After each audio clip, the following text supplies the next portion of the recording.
This conference will now be recorded. A little delay. Yeah. Yeah. That's okay. So we're live. Yes. Okay. Live. But we'll have to wait till 5 to start. But That is actually stronger. Let me say this every time there's a public hearing. yeah, What is this? That's it right there. It says 4:57. Okay. Okay, I have to look over my glasses to see that. It's not a good sign.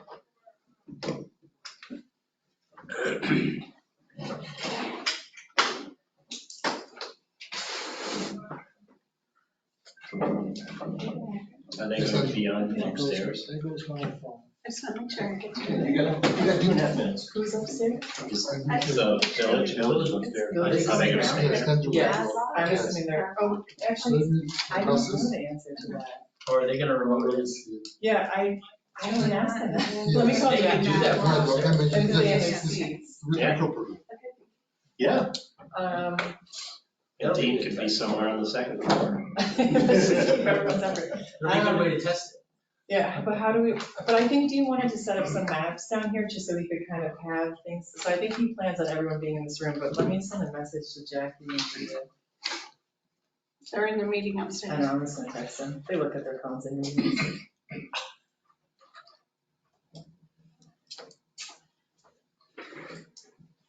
All right. They know it's at 5:30. Yes. I mean, Jason's upstairs to remind them. He's I gonna asked him finish to- upstairs. I also talked to Anita this morning. I was like, you guys know you're on the third floor, right? She said, yes. And I'm on the third Yeah. floor. Or we just saw real, only outside, and we pointed out this is the town hall. We get preference. Well, this is our meeting day. Yeah. Either way. And a change they have to go somewhere.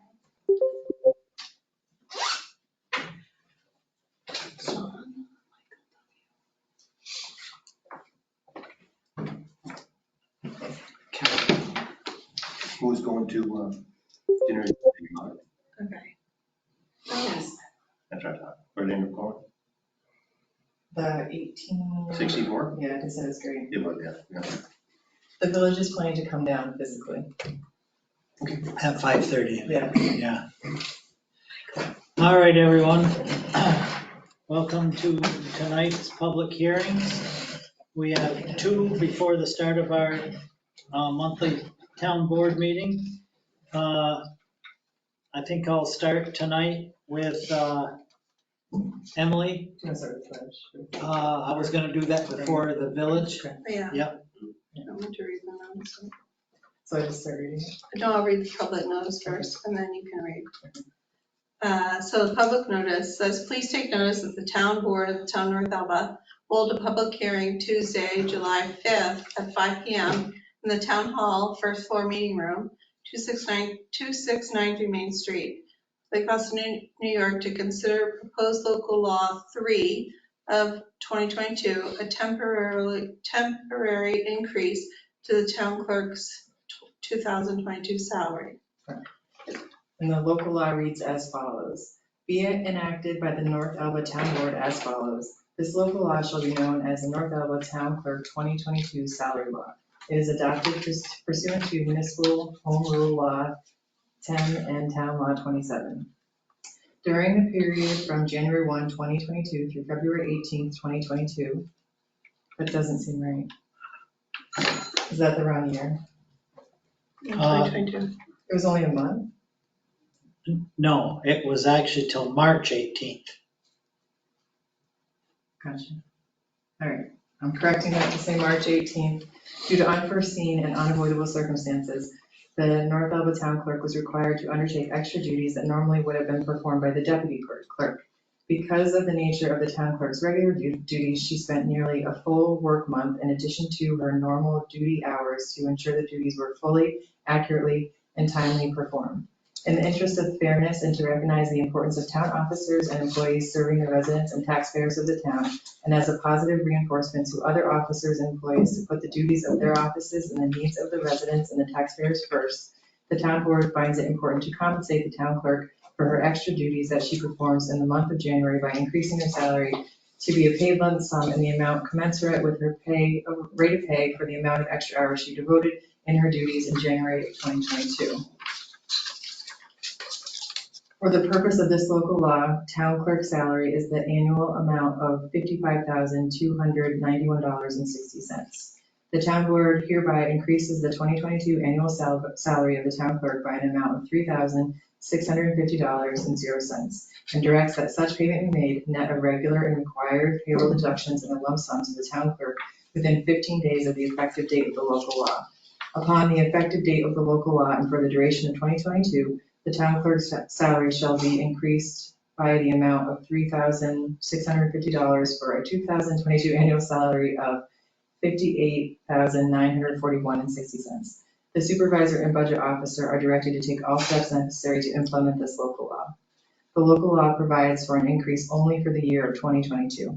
The local law shall take effect upon filing by the Office of New York State Secretary of State or otherwise provided by law.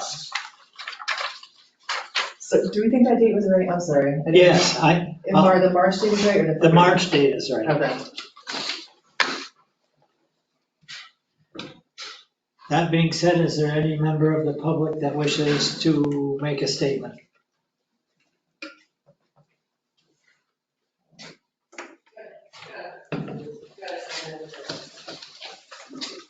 Well, we gotta sit tight till 5:10, at which point we'll start our second public hearing. Hello, gentlemen.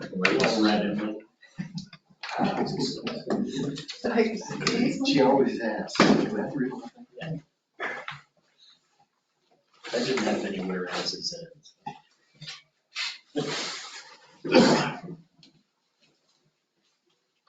I think I have plenty of chairs to come up, I'm sorry? so you can sit up here. Okay, I brought some maps that I'd like to put on the wall, maybe or someplace where people can see that.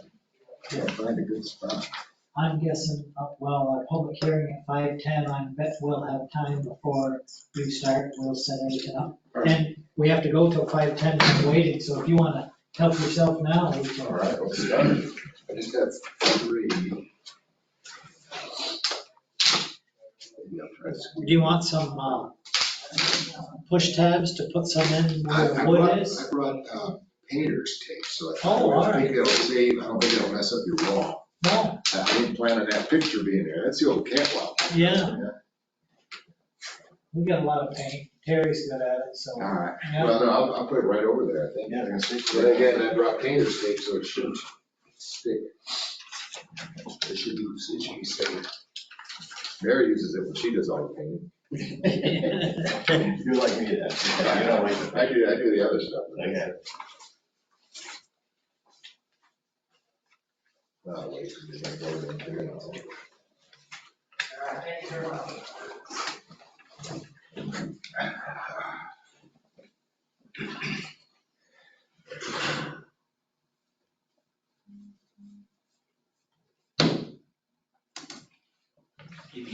How are you? Good. Are you gonna share a presentation? I don't have any PowerPoint, no, nothing Okay. technical. It's Okay. painter's tape and hard copy, Dave. That's about as technical as I I get. was making sure the mic worked and everything worked there, and then if you need to share something, but Yeah, I Okay. think there's no, these are not being used for, so they're just hard maps. I'm gonna have trouble seeing them, but that's just the way it is. Right. They're- people can zoom in, they can see the room, and if they want, they can. All They right. can. Well, really. So if they needed to see the maps, they need to put on that wall, is that right? So Yeah, I would say, yeah. I asked Yeah, my put them here, 'cause, last time, yeah. All right, I'll put them on that. This direction as far as I can, is it? Yeah, whatever you can, yeah. It's a pretty wide angle. So I was gonna ask them. Yeah. That question. It changes too by people, it Yeah. goes by voice, You know, so. like, We have, for my grandkids, we bought some portable. Yeah. Oh, yeah? And so they play, and they go across the The road. answer is no, there's no record. They're in Washington, state of Washington, but we kind of saw it. Everything that God says that they can do, they didn't really do, they didn't. You know what I mean? Because it would have been different. So we When they're in front of you, yeah. How do you get it?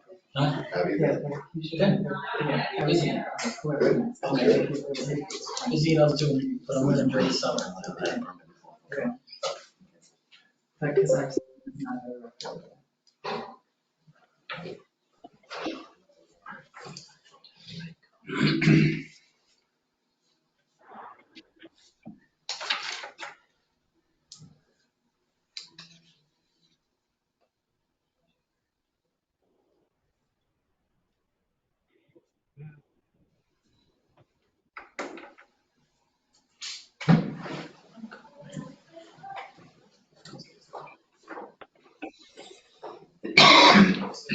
Kind of eerie to be sitting here in silence.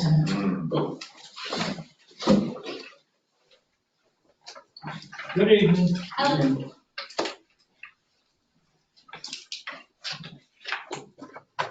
We're just finishing out a public hearing. Otherwise, we're sitting in silence. Yeah, we're just kind of hanging out. We just have to wait till 5:10. We usually make a lot more noise. Should I just eventually check right that we close the public hearing? Yeah, at 5:10. 5:09.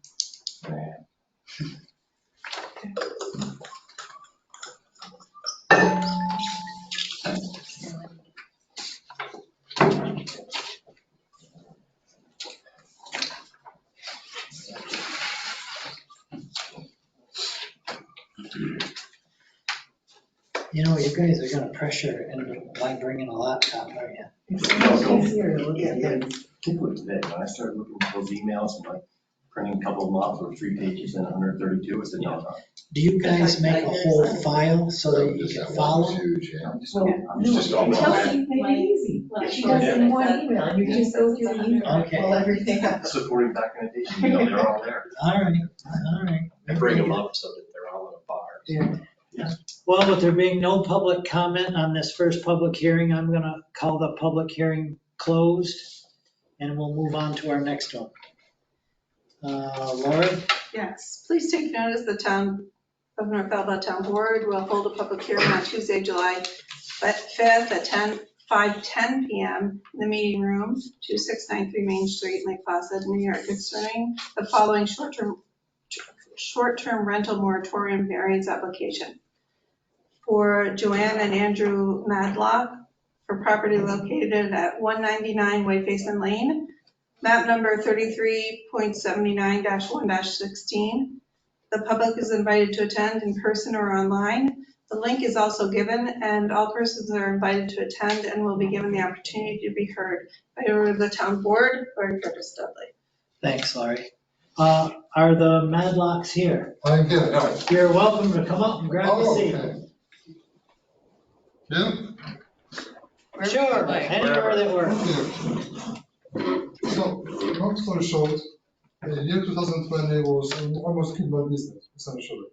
I have to pay employees, no business, so I get a lot of debts during 2020, which I paid partly in the beginning of 2021, but then business also now is coming with recession, so it's going down again. So essentially, I have 50,000 debt in IRS to pay. I would say 24,000 on credit cards right now. And on my business side, I have 114,000 debt on my credit line and business credit cards. So I really need to start renting the house to pay, at least make a minimum payment. Okay, That's pretty much it. before I go, any questions from you guys first? You can ask the first, it doesn't matter who asks the first Okay. question, but I have some questions. I'd like to ask, while you're renting, where will you live? In New Jersey.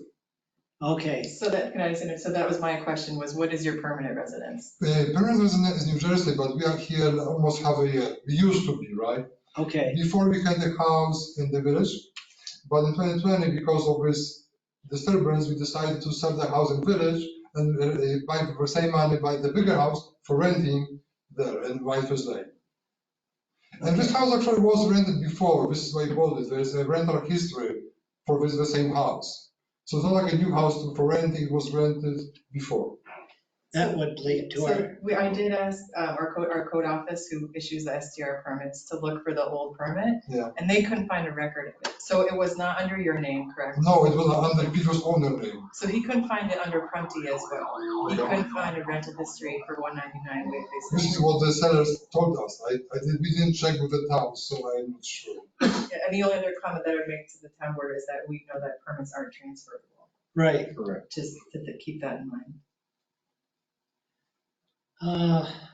So we talked about primary residence.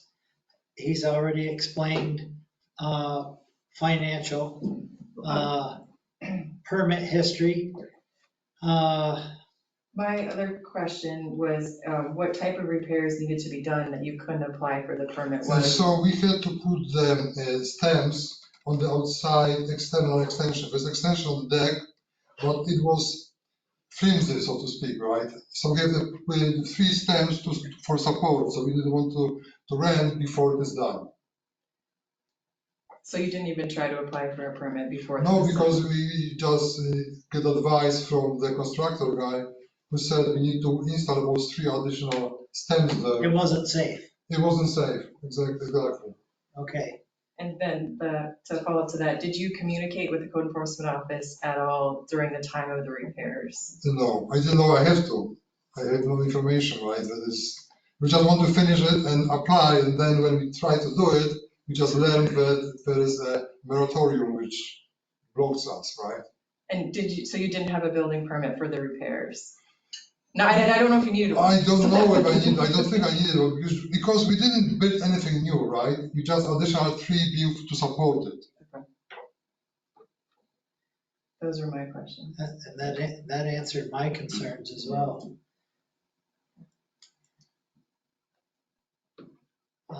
Public, Any member of the public with a question or? a comment? Anyone on the go-to meeting that has a comment on this public hearing? You said your business was in The debt. I'm sorry. Comments, you're fine, but just say your name and comments. Andrew T. I'm Comments sorry. to us, not to the applicant, Oh, to us? to the board. Oh, I'm sorry. That's okay. Sorry. So is the applicant's business that he's claiming in debt in town, in the village? It is online. Online. Okay. Remind me, any of you, how we move forward after this public hearing. Do we leave it open We've left it open For for 1 third- week. for a week for comments? Written And then at our next regularly scheduled meeting, or we set an earlier date for a decision? I would say at the next scheduled meeting, we will have a decision. But we'll keep the public hearing open for 7 days with comments to L. Dudley at northelba.org. Yep, absolutely.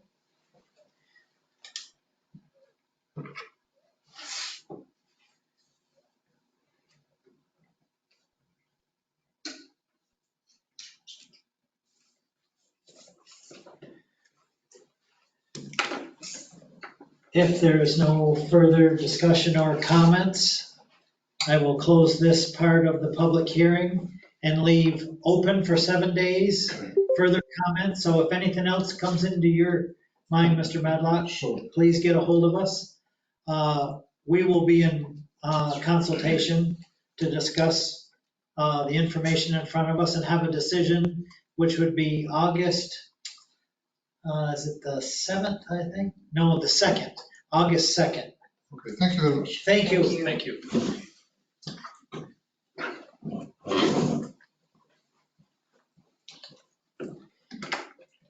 Now we have 15 minutes. But if by any chance the village was caught up, I would invite them down here early. Oh, that's- Oh, the public thinks it's very effective. Yeah, that's true. You need me to hold the dumb end of that?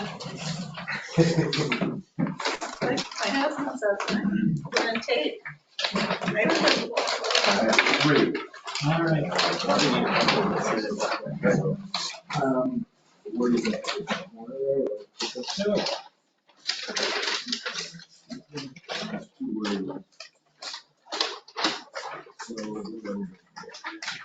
Reaches page,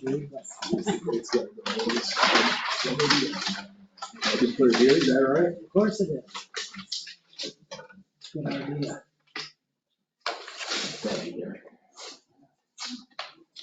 Even though I know Emily can, she can't use the computer to look. Well, she does have, these will be submitted digitally. This one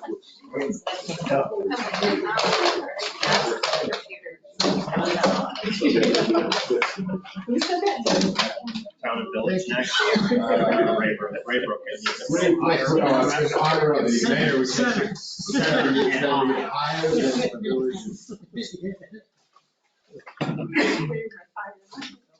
So we had a superintendent once who was like, commander crew, and we wanted everything lined up, so I made a point, when it else, hung everything on the wall, just put it out, just. I think I got it Were right. you the caller? There you go. Are you the caller one? There isn't much going on in that. No, we work for state. I didn't even see you on. We had a CEO at the hospital when I first started. He'd bring his level. Yeah. Oh, did Well, you? the sixth grade teachers, yeah, the people who took the I can hear. Band-Aid seriously were out there with the holes in the So I got angry and Yeah, walked down. I'll let you do any problems later. Sure, it's fine. What do you want to do? Yeah, so. Usually works, just like sometimes you get picked. You gotta get.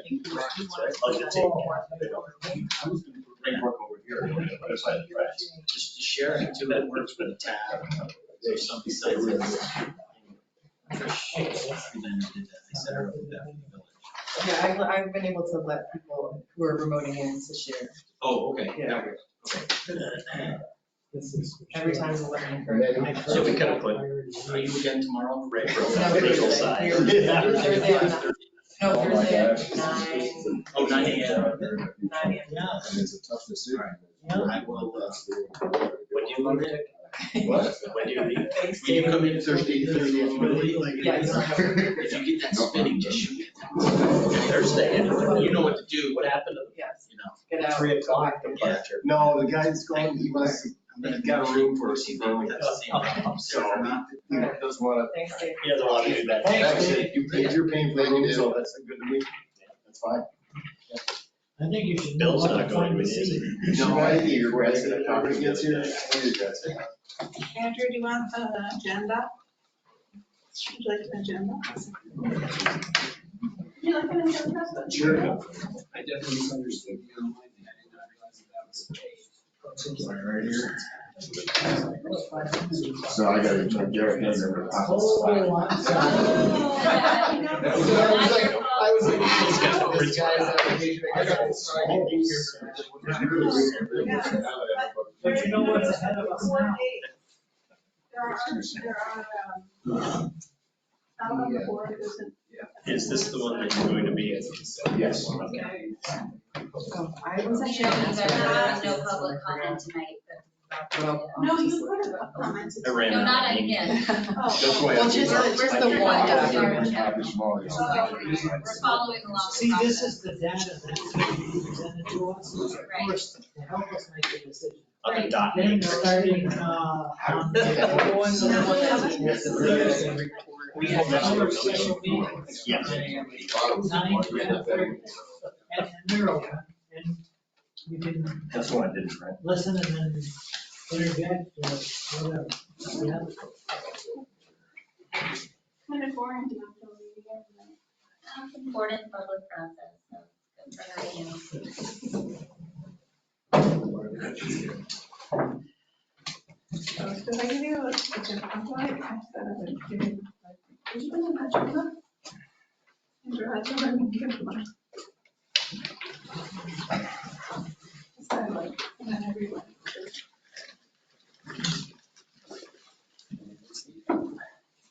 Tennis racket good to you yet, Dean? Older and slower, fatter. I'm still having fun.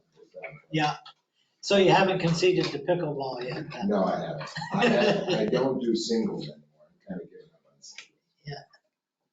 It's just too, I can play it, but then I can't move for 2 days. It's a really good physical therapist.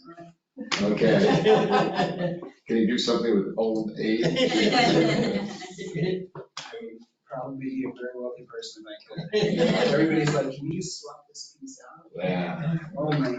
I still have all my original parts, but they don't work like these.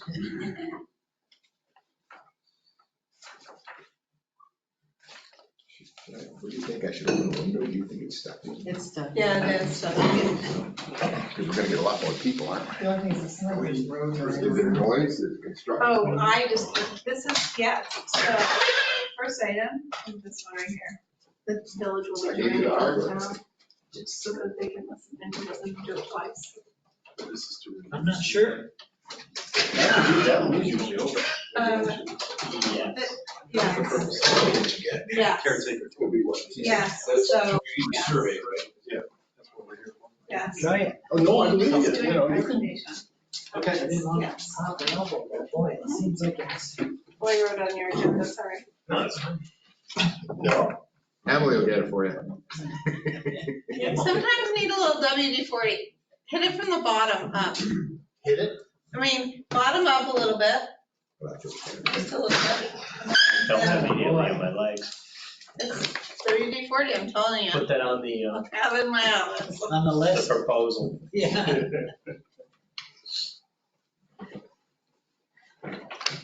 Hey, what is that? Though, Derek? My golf game got a lot better. You know why? Turned 70 and moved up to the gold tees. That improves quite a bit. It's like a lot better. I guess now you just call them forward tees. They're not women's tees, they're not youth tees, they're just forward Oh, yeah? tees. Yeah, All right. I moved that Oh, one. I thought you were saying you still had it. Those are gone. Ah. anybody want to text Jason and see where they're at I upstairs? expect Jason to come down. Well, all of them now.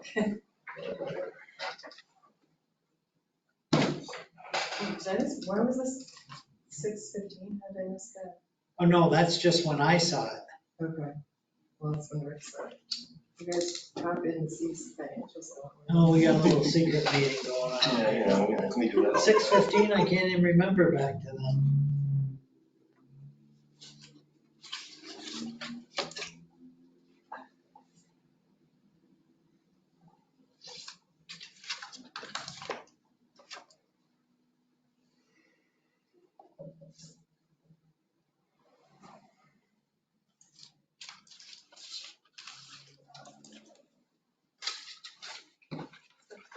I mean, look at that stack. That's 1 month Yeah. of business. I think it's the cover page to sign.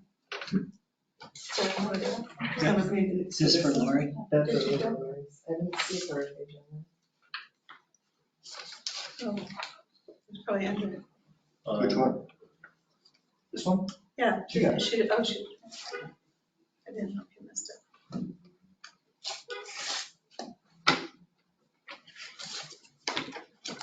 We didn't even save you a lollipop from yesterday, Emily. How was the wedding? it was fun. It was at Wayfair's Club, so it was really nice out there. I'll bet. And then they had like a little after party at top of the park.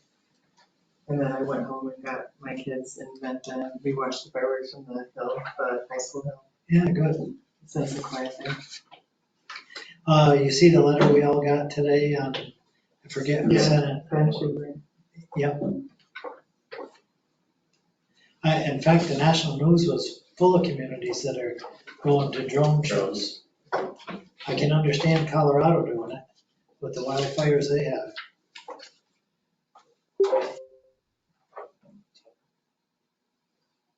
There was some pretty loud, significantly illegal fireworks, like that probably were in McKinley at like 10:30. And I was just like looking out the window, I'm like, the police are gonna show up for this, right? Like, I saw. But I was like, if it goes past 11, I can. So we had some, we got back, so I think we're not like that, but right behind us, I think they were on Maple. Right, I don't know if Tom was doing them or not, but they were nasty. Yeah, these wasn't, I mean, it was loud enough that there's no way you could have been sleeping or a child. Did you see the ones who were sitting where you were, when the regular ones were going down the other end of the lake? Yeah. Those were almost as good, almost as big. I just can't say good, but almost as big. Good job. Hey, there. Head of the game. Hey, Hardly. Rick's already done it. Karli. Karli. Not for you. Nope. I read them all already. Where were the fireworks shot off from? I don't really. Was that- Oh, it was the old club, That's what I thought. yeah. That's who Is was that doing the the new- tradition. They used to be from the beach? No. They've always been? from the They've club? always been there, yeah. Don't And they that's where- shoot them off further back in now, don't they? Yeah, Yeah. probably Parking lot because area in or that something? area. Yeah, it is. Yeah, Yes, I and thought, I that's think the just fire guessing trucks from- stayed. Yeah, Crown Plaza Garden was still out. Any word back from Jason? I was texting Jackie and, you gotta stick with the women who get things done, guys. Last time you my pen. We have a public hearing on that. We'll leave the comment period open for a year. Yeah. Still won't be done. The other thing I would say is, do we want Dean to be on camera? Because there's a lot of people listening. We didn't ask you. Yeah, Dean, one of them, so. I mean, it's just kind of nice to be able to hear the speaker. Probably a good idea, maybe next to you. That's the closest one. Show up, Yeah, Oh, do you want to switch? I'll switch with you. I'll do whatever you. and even just moving your chair on this Yeah. side, I'll or switch on with the you. end, whatever's easier. I'll switch with you and Oh, I'll you keep can't? my Oh, you microphone can't. right That way there. Lori gets on. I'm off camera and you get the microphone right where you're talking. I'm gonna move over here. Thanks. I get to swivel, you want your chair? No, I'm having this over here. I get my coat back. So Oh. when I walk out, I'll- They said there is an issue, hopefully it's a key. And is this yours? That's mine. Oh, that's yours. It's like getting a hose out, anticipating a fire. You know?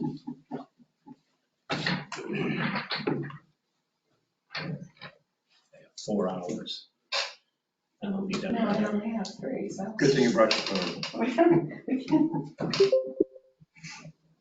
Oh, They said that the public comment is still going on for their STR moratorium decision made today. So they're still listening.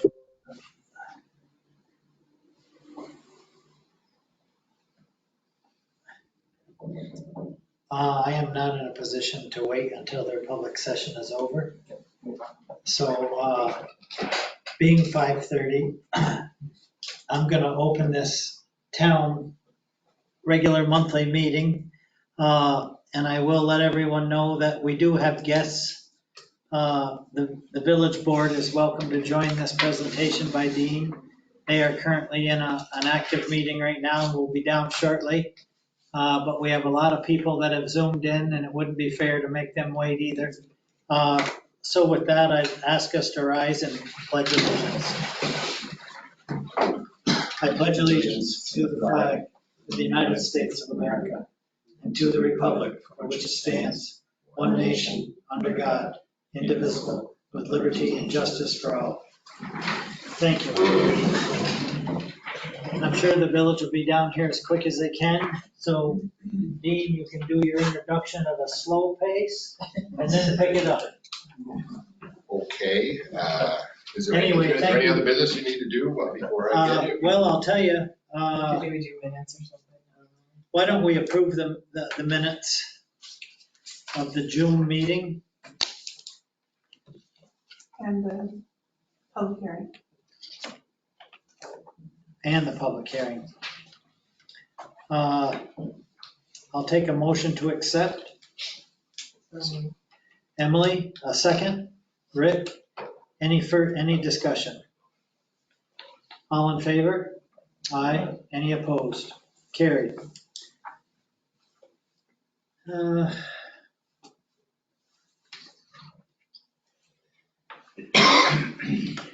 Let's see, MJ's not coming until after 6. I want to wait to do the decision on the Anita said variance. they're on their way. They are? Okay. That'll make it easier. Do we have 5 seats ready for them? Yeah, we've got 1, 2, 3, 4, 5. Okay. And Janet.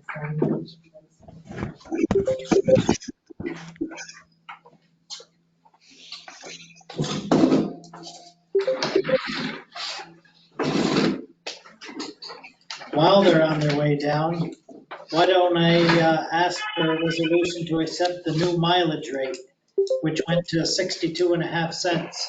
That's an easy one. So moved. Second, any further discussion?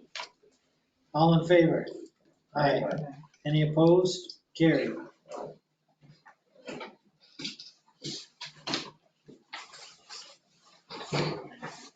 Well, hello there, Peter.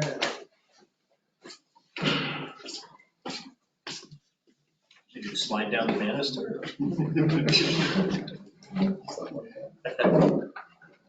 Hello, Lauren.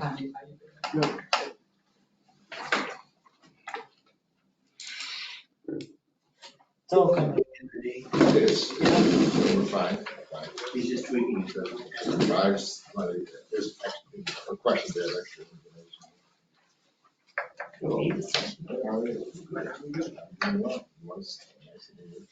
No. Hello, Art. Hi there. Yeah. With that chair comes a lot of responsibility. Yeah. I'm very happy. I feel like that.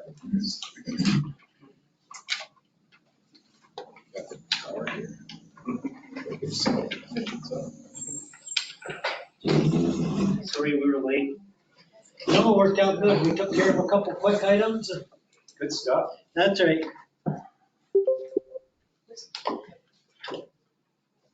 You get more people at your meetings than we do. It's because you're here. Okay.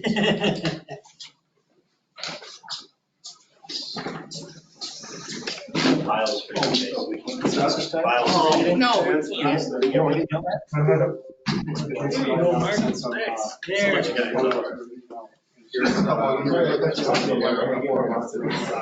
Sorry. Did I miss the smile? What's that? Did I miss the time memo? County. County day. Yeah. Okay. Welcome, Village Board. Is Janet joining us? No? Okay. I guess with no further ado, then we'll turn it back to Dean. And thank you very much, Dean, for this presentation. The whole community is waiting for this. Have you opened up the public hearing for the joint village? I just opened the town meeting and noted that we'd have guests in the Village Board. So if you want to. I think I have to officially open, so I will officially open the village portion of the joint village town meeting. Very good. Thank you. And we're all set then? I think so. I would certainly appreciate you getting together and putting, and both of you taking the extra time to do a town and village board meeting, having the presentation to one group all at the same time, makes not only life a lot easier, but I think it means that there's one flow of information, everybody's getting the same piece of information. Derek said to be very quick. I'm not going to do a lot about the history. I think you're pretty well clear on the history and the background. I will say this, that the Land Use Code Committee way back in 2020 or so was given 2 tasks. One task was a 10-year review of the 2011 Land Use Code. And we accomplished that task. And that was done a little bit differently because that task was an administrative review and we made a series of recommendations. You know, this is basically the best way to handle these definitional problems, whatever. This task is a little bit different. It was to take a look at the regulations. This would be a 1-year or 2-year review now of the short-term rental light regulations and look at 2 things. Number one, how are they working? What seem to be some of the problems with the workings of those regulations? And secondly, if we were specifically asked, how could those regulations be tied to the existing zoning patterns more cleanly? When the regulations were passed in 2020, nobody knew how they would work. It was a brand new step, and so we wanted to do that review. And because there was no data about where the short-term rentals were, it wasn't clear if you use the zoning patterns, what would happen. And so this is a little bit different presentation because these are not recommendations, it's basically decision points. You know, it has a lot to do with policy, it has a lot to do with the vision. And so what we presented to you is basically in this report, is basically these are the decision points. If you wish to move forward, here are the things you have to consider based on the information, but the decision is certainly yours. There have been 4 submissions. The 5th one is happening tonight. We are submitting the maps tonight. We do want to explain them a little bit before we submitted them, and they will be submitted tonight along with digital versions of them. But the first one, the way we did this is in both processes for the administrative edits and this is we went through basically what consultants do. You do an internal scoping. That means you take a look at the history of how you got to where you got. The data that was presented from the building office, the permit systems and all the permit data. We had a GIS map. We took a look at all that. And then we made recommendations. And then you brought those recommendations to an external scoping. We had a little bit of an advantage of an external scoping. The external scoping on this was probably more robust than most external scopings. I mean, when you have a public meeting, basically a person stands up because of the time constraints, you give them 2 minutes, and they take a minute and a half to introduce themselves and about 30 seconds getting to the meat of the issue. And so that limits the discussion. What we did is have open forums. We had a more relaxed atmosphere. We could explain the reasoning a little bit. It was more of a give and take than you usually see at public meetings. The other thing we were able to do is, you know, when you have a public meeting where people stand up and talk, they usually talk about the one thing that bothers them the most. And so you don't get all the decision points. What we were able to do with the public forum was to move people around the different stations where, what do you think about this issue? What do you think about this issue? What do you think about this issue? And then we issued a survey that did exactly the same thing. So you were able to get a fairly diverse opinions on the issues, on the decision points that we are presenting. And I think we were able to get information about each one, even some of the more esoteric or ones that are down the road or whatever. What I plan to do today is basically go through those and let you know what the decision points are. Again, the agenda item. That process did involve a survey. And that survey, we had about 421 people responded to the survey, which is pretty good. You don't get very many surveys that way. Having said that, there are some problems with it. It is not a scientific survey, and I would not say that it is an accurate survey of all the sentiment of the community. However, it's fairly large, and that gives it some credence. And the other thing about the survey was pretty evenly split between people who had STR permits and people who did not have STR permits. Got about 270 of each of those. It's pretty darn close, 51 to 48% or something like that. So what you do have is probably a pretty good understanding of how the people who have STRs feel, and probably the people who are affected most by STRs feel. I mean, those are the people that come out and do the survey. So we are not saying that it was scientific in any way, shape, or form, but it is valuable. We believe it is valuable guidance, and it is also informed by comments. There were a series. Everybody was invited in 3 or 4 parts of the survey to put comments. You have one of the submissions you have is 130 pages, and basically it takes each survey question and it breaks it down. Here's what the STR owners thought. Here's what the non-STR owners thought.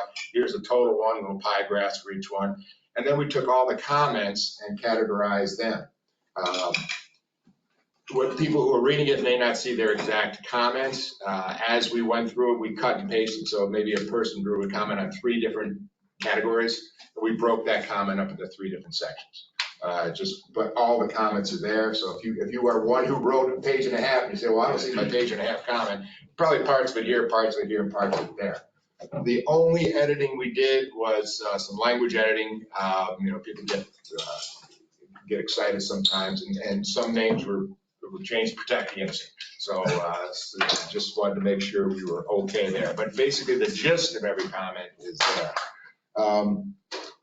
The way I look at those then is it's a critical review of all our ideas. So we put the ideas out in a public presentation, and you have a copy of that also. That's one of the submissions. And then the forums were based on those public presentations. So we got a review basically of our ideas. And again, I'm not going to call it a survey, but I will call it a critical review. If you look at what you have to decide, and we can't get this we have some information to give you guidance on that. But the first question is, are the current regulations adequate? That is obviously the threshold question. Do they protect the character of neighborhoods? Do they adequately protect the economic growth of the area? And we did find a lot of information about a number of items. If you look on page 5 of my report, it talks short-term rentals impact the character of owner-occupied residential neighborhoods. And the comments inform that by saying that there are two ways that the character of neighborhoods may be impacted. One is through nuisance, and we do have nuisance data in the presentation. Nuisance data is not, doesn't indicate there's a large range of nuisances, 115 in 2 years, but the comments suggest that a lot of problems are handled by caretakers, or a lot of problems go unreported. And then there's even the more difficult question to answer is, how does the character of a neighborhood with mostly long-term residencies differ from the character of a neighborhood where a lot of people are coming and going and there are no long-term residencies? That's the key issue. We do know that people feel a couple of things about that. We do know that if you get to those areas, you look, about 55% of the people say, look, the rules are not sufficient. And so that means that even some of the people that do not, people who own STRs, people who don't STRs, basically say, hey, the rules are not sufficient. They also, about 54% of the people say that the current short-term rental rules do not create a proper balance between full-time and short-term use. So the questions were all worded in the affirmative, but 54% of the people were either disagreeing or strongly disagreeing with that affirmative statement. They also say that current STR rules do not adequately support long-term residential uses, which gets to that area of do you wish to support long-term residencies in certain neighborhoods, and 47% said that. The one that had the most agreement was that short-term rentals impact neighborhoods, and 62% of the people surveyed, which is both, again, the two groups there, both feel that short-term rentals do impact the neighborhood. We did find a lot of other information. Short-term rentals certainly do a lot of good for the community. We looked at the 2018 short-term rental report that Roost put out, and it basically shows that people who rent short-term rentals are larger groups, higher income groups, spend a little bit more money per visit. So there is certainly economic benefit. The average spending per day per unit rent is somewhere around $500. 50% of that is rental income, so it goes, but the other 50% of that goes into the community. It's basically for amenities, for food, for restaurants, for for whatever they do. So they definitely have a positive impact, and that's the balancing act that I'm glad we don't have to answer, but we can say, look, you gotta have that balancing act. So short-term rentals do impact those things. I'm looking at one of the things that short-term rentals do provide an opportunity for people to remain or become long-term residents. We had a lot of anecdotal evidence for that. A lot of people, this is how they became long-term residents. More importantly, you have 67 hosted permits. That means people that are living in their house are renting part of their house. And you have about 50 14-day permits. That's basically people that are renting their house for 14 days so they can help them to pay their rent. That's at least 100 people that are using short-term rentals that way. And again, there's anecdotal evidence for that. Wasn't there something too about how many of those people lived in Lake Placid?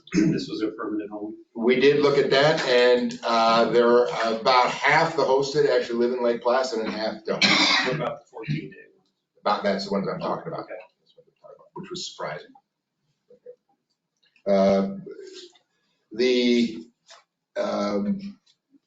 If you decide to move forward, if you say, yes, we do wish to protect the character of neighborhoods, we do wish to, I don't want to use the word protect, we wish to reserve certain sections for long-term residential use. Then what we were charged to is look at a land use code-based strategy. And a land use code-based strategy basically looks at patterns of use and determines where those patterns of use belong. So there'll be a zoning district where you can have hotels. There's a zoning district where you can have daycares. There's a zoning district where you can have restaurants. There's zoning districts where you can't have hotels. There are zoning districts or places where you can or can't have vehicle fueling stations. So what we tried to do then is to look at the different types of short-term accommodations. And again, it was a whole land use code. So when we looked at short-term accommodations, we not only looked at short-term rentals, we also have two other short-term accommodations, which are bed and breakfast and hotels, and trying to look at the whole picture. And looking at all those things, where would each type of use, would each type of pattern of use be appropriate? And the first thing is to clarify the patterns of use of each of those. And that is basically something that we've gone down the road a long way already. The boards, those of you that were parts of the boards in 2019, already defined short-term rental, a short-term accommodation as being less than 30 days, defined a dwelling unit, divide full-time residents, the resident component that you are looking for is someone who resides in the dwelling at least 184 days. That's what we use as a definition for a full-time resident. You also talked about hosted, and that is when you define that as when the owner-operator is present at least overnight when it is rented. So you've already looked at some of those patterns, and based on those patterns, you presented a number of different types of permits. One is the hosted short-term rental permit, and that is where you are renting, basically you're renting part of your house. You live on the property and you rent part of your house. The other one is unhosted, where you do not live there during the rental period. And the other is a 14-day period, which is sometimes referred to as an event period, can be hosted or unhosted, but it's limited to 14 days a year. Then we also looked at condominiums periods where, if you hosted part of a condominium, you're treated a little bit differently. And then we had corridor permits you also give out at this point in time. The corridor permits can be multiple permits, can have more than one rental unit, and do not have to be hosted. And they're called corridor permits because they're limited in a specific corridor. That's where we started down the road. And then we had the old definitions of bed and breakfast and hotel, motel are dated. They are based on how hotels and bed and breakfasts operated in the 50s. If you were a bed and breakfast, it was a place where you went for overnight accommodations and somebody gave you breakfast. Well, that's not necessarily the way it is anymore. And if you were a hotel, you were a building or a group of buildings for overnight transient guests, where you're lodged for remuneration and designed primarily to accommodate the motoring public. It's a kind of odd definition, but it's something that everybody knew in the 1950s when people were driving up here. And so we knew what was going on. What we are suggesting is we should take all the short-term accommodation definitions, and to make them consistent, they should all be based on two things. And the two things really determine their use pattern. One is there a residential component to it or not? And number two is how many dwelling units are rented at a time. So we are suggesting that a bed and breakfast should move from that to a hosted, someone that's hosted, because right now bed and breakfast does have to have an employee on, where there's a hosted between 2 and 5 units. And that differentiates it then from a single hosted unit. Right now, you can't tell the difference between a single unhosted unit and a hotel or a bed and breakfast. There's no way to do that. This would clarify that distinction. And we would do the same for hotels. A hotel would be an unhosted unit of more than 1 unit for rent. There is an additional little issue that comes up with the hotels. When we started doing short-term rental permits, particularly multiple permits in the corridor, the question came up: is it a hotel or is it a multiple dwelling unhosted short-term rental permit? And the difference in operation is basically, in the old hotel, we go into patterns of operation. There's always a manager on site. And this opens up a little bit of a gap where if you have a 2-room hotel or a 3-room hotel, there may not be a manager on site anymore. And one of the reasons that we went to a permit system for unhosted for short-term rentals is that oftentimes in an emergency situation, you didn't know who to call. It was an LLC, was the owner. The fire department needs to call somebody to get permission to go in, and we didn't know who to call. The same thing can happen if you think about it, if you have an unhosted hotel, a two-room hotel, really operating as a bed and breakfast, you're kind of opening up that kettle of fish again. Yeah.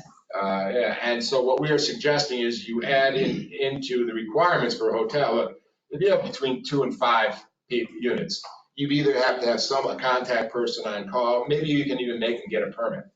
So they have to get a short-term rental permit, and that would provide the contact person for you.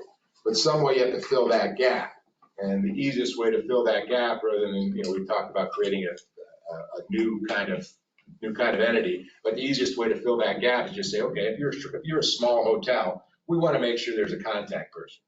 After 5 rooms, we pick 5 rooms for a number of reasons. It fits more with health codes and other things, but basically, if you have more than 5 rooms, our feeling is you probably have a contact person on call anyway. Somebody's going to be there, like the hotel across the street here with 10 rooms or whatever. So we are suggesting to change the hotel definition to that. And bed and breakfast then would be 2 to 5. So a hotel would be 2 up and more unhosted, and a bed and breakfast would be 2 to 5 hosted. One question, did you recommend that we say someone has to be there after 10 rooms? I never understood it. The Crown Plaza does not have to have anyone at the front desk by law. So how could we tell someone that they have to do it if they have more than 10 rooms? We're not saying more than 10, we're saying you have to have someone available. You have to have at least a contact number at the building office. Could be right on the front desk. It could be the front desk, but you have to have a contact number, and we're saying between 2 and 5 rooms. After 5 rooms, it's a big hotel, and most of those hotels we feel are operating the way you say. I think the number might need to be higher than 5, but just for another discussion. All right. We pick 5 because at 5 is usually when health department, it's what a lot of other land use codes use. But in at 6 units, they could just get a conditional use permit from the review board and not have a contact person. Yes. And not have someone on site. Yes. So I think maybe the threshold needs to be higher. The point is you need to fill that gap, and that's one thing we're suggesting, that gap needs to be filled. And that's one definitional change we're making. Other than that, it's pretty much, we said, we'll stay with the definitional changes, because you're really hitting the 2 key characteristics. Is it a residency component? Is there a residential component? And the number of units. And that, to me, is what you should focus on. We are making one other suggestion, however, and that is right now for a hosted rental use, the current legislation says that it has to be an owner. Land use codes generally do not discriminate based on ownership. They basically if it's an acceptable operation, then it's an acceptable operation. And that doesn't mean you don't need a residency component. There's got to be we're suggesting instead of an owner, use an operator. An operator would be someone who is a resident at the property. Means they have to be a full-time resident. They have to be at the property for more than 184 days a year. And their job is to ensure they're named, and they're ensured that their job is to make sure that the renters comply with the regulations, and they are in residence during periods of time. This comes from the comment period. Sometimes, if we're looking at long-term residency, this is a way that people get long-term residency. We did get a number of comments and a number of conversations where people have 2 units in a place, and one person gets a reduced long-term rent because they kind of run the short-term rental. I think we are getting what you want. You want a long-term resident. So we're suggesting that change, you take away the ownership. And again, the land use code generally is not based on ownership. It's based on patterns of use. The key pattern use is, somebody lives there most of the time. It's a full-time resident. That's what we are focusing on. So that's what we should focus on. That's again, and that it has a long history of discrimination. You can't discriminate different ownerships. In New York State, we can't homestead. We can't have one tax rate for owners and one tax rate for people who are not full-time residents. There's a lot to be said for not discriminating based on ownership, but just saying, okay, if you operate it and you're there full-time, you meet that qualification. So we are suggesting you may want to think about that. Once we have all those definitions in, and they're kind of listed, if you go, the ones we're going to concentrate now are the hosted and then the unhosted and the bed and breakfast and the hotels. It becomes, where are they appropriate? And for that, we looked at the land use code maps. And the first one we dealt with, if you look at the report again, What page? page 9. What we're suggesting is that there's a place to draw a line. And the place to draw a line is between hosted and unhosted operations. About 67% of the people feel that, people surveyed, I should say, rather than 67. 67% of the people we surveyed feel that some STRs operate more like a business. And the comments pretty much show that those STRs are the unhosted ones. That they are the ones that people seem to operate as a business. And we are suggesting there's a line that should be drawn between hosted and unhosted.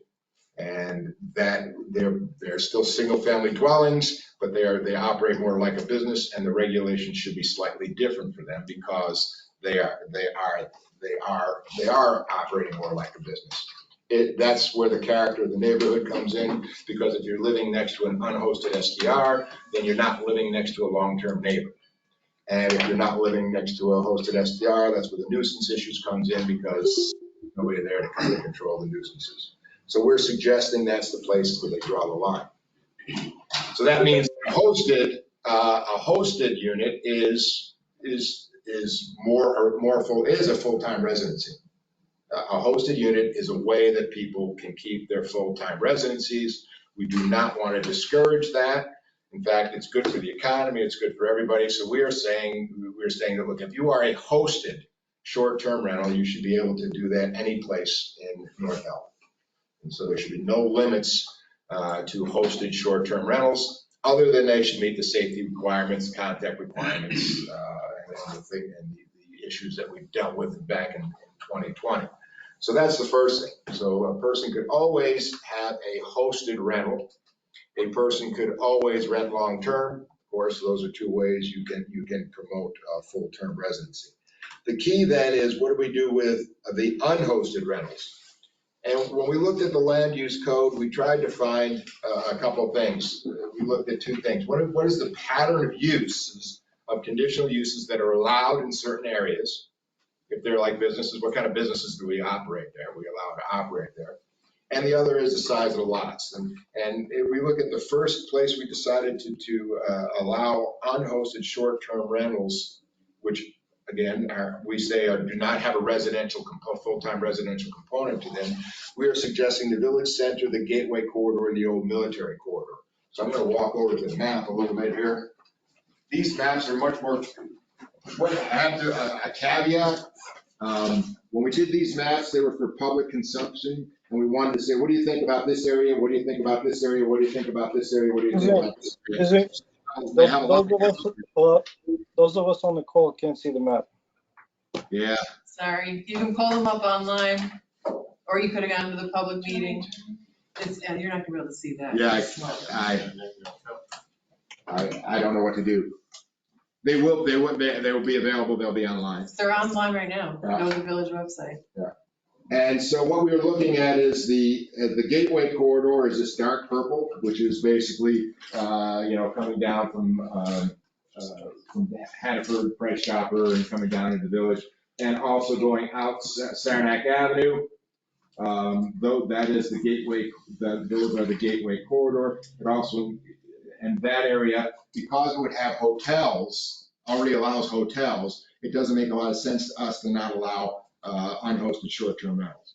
I will say that right now you allow multiple units in most of this. You have those corridor permits. I think there are 30 corridor permits. This would extend it. So instead of 30 permits, there would be 15 additional permits, and not additional permits, but 15 more people would not have time limits that are on the corridor limits, if that makes sense. The other area we say makes a lot of sense is the village center, which would obviously be Main Street and coming up the old club, and actually goes down to Station Street. One of the things we did in 2011, kind of anticipating the rail trail, we extended the village center actually, where you could have businesses and more dense operation to what we thought would be the terminus of the rail trail, which turns out to be about right. So we're looking at that area as an area that would pop up. And then the old military corridor, because you can have bed and breakfast there. So those areas we feel should be allowed unhosted rentals because of the pattern of use there. You're already allowing either hotels or bed and breakfast. I will say that was one of the things that most people agreed on. Again, I think we got almost 70% of the people. Yeah, almost 70% of the people said, yeah, that makes sense. If you can have a hotel, you should be able to have bed and breakfast. And in terms of the existing code, it basically means extending what you now have as the corridor permits and extending it farther. Then the other thing we used was lot sizes. And the lot size, again, the idea is that lot size affects the character of neighborhoods in two ways. If you're close to your neighbors, you have more interactions with them. And if you're, half mile apart or quarter mile apart or whatever. And also, you're more inclined to have nuisance issues. And we chose half acre as a dividing line because that's what our existing code uses half acre as a town residential. So right now, in our village residential, you can have 1/10 of an acre. That's a pretty small lot. In the town residential, you can have a half acre. And that's what we thought would be the next smallest lot where you should be able to have a rental. And so we kept the short-term rentals. They're suggesting that unhosted short-term rentals should not be allowed in the town residential or the village residential areas based on the size of the lots. So they are allowed, and we'll do a review real quickly, but they are allowed in the gateway corridors and in the areas which have more commercial activity because they're more like a commercial activity, not allowed in those areas. Where it becomes a little bit problematic is, first of all, the rural countryside.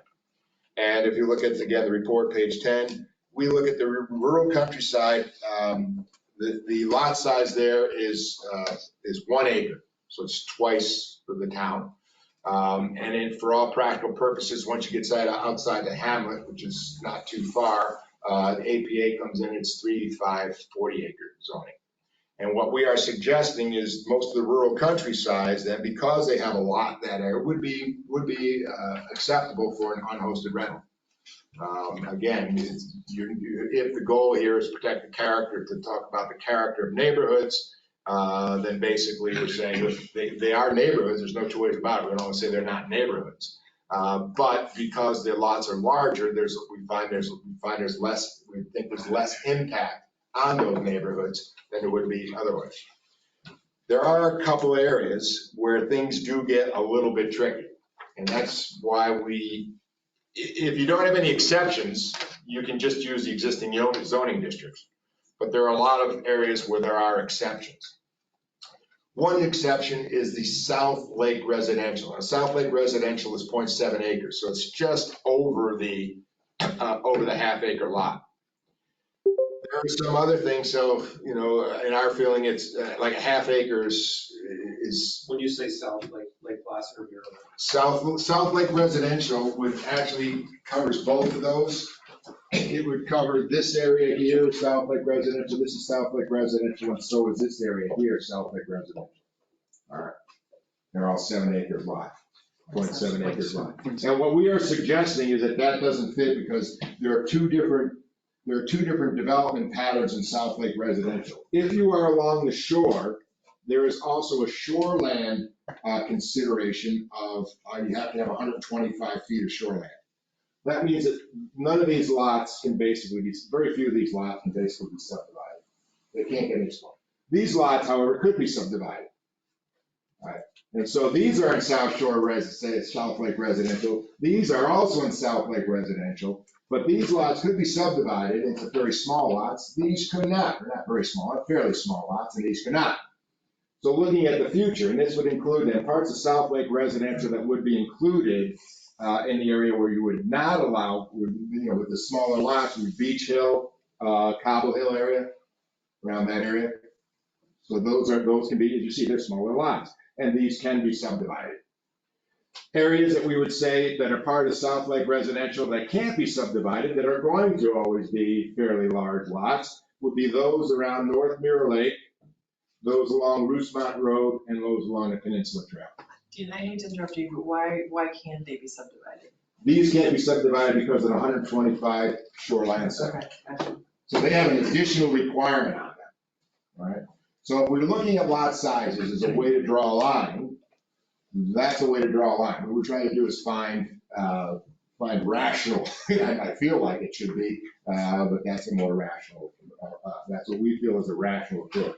So these are outlined in red because they are special areas. They're areas that would be in the south, in the shoreland overlay. The brown would basically be areas where you would not allow short-term rentals. Unhosted short-term rentals. You would not allow unhosted short-term, thank you.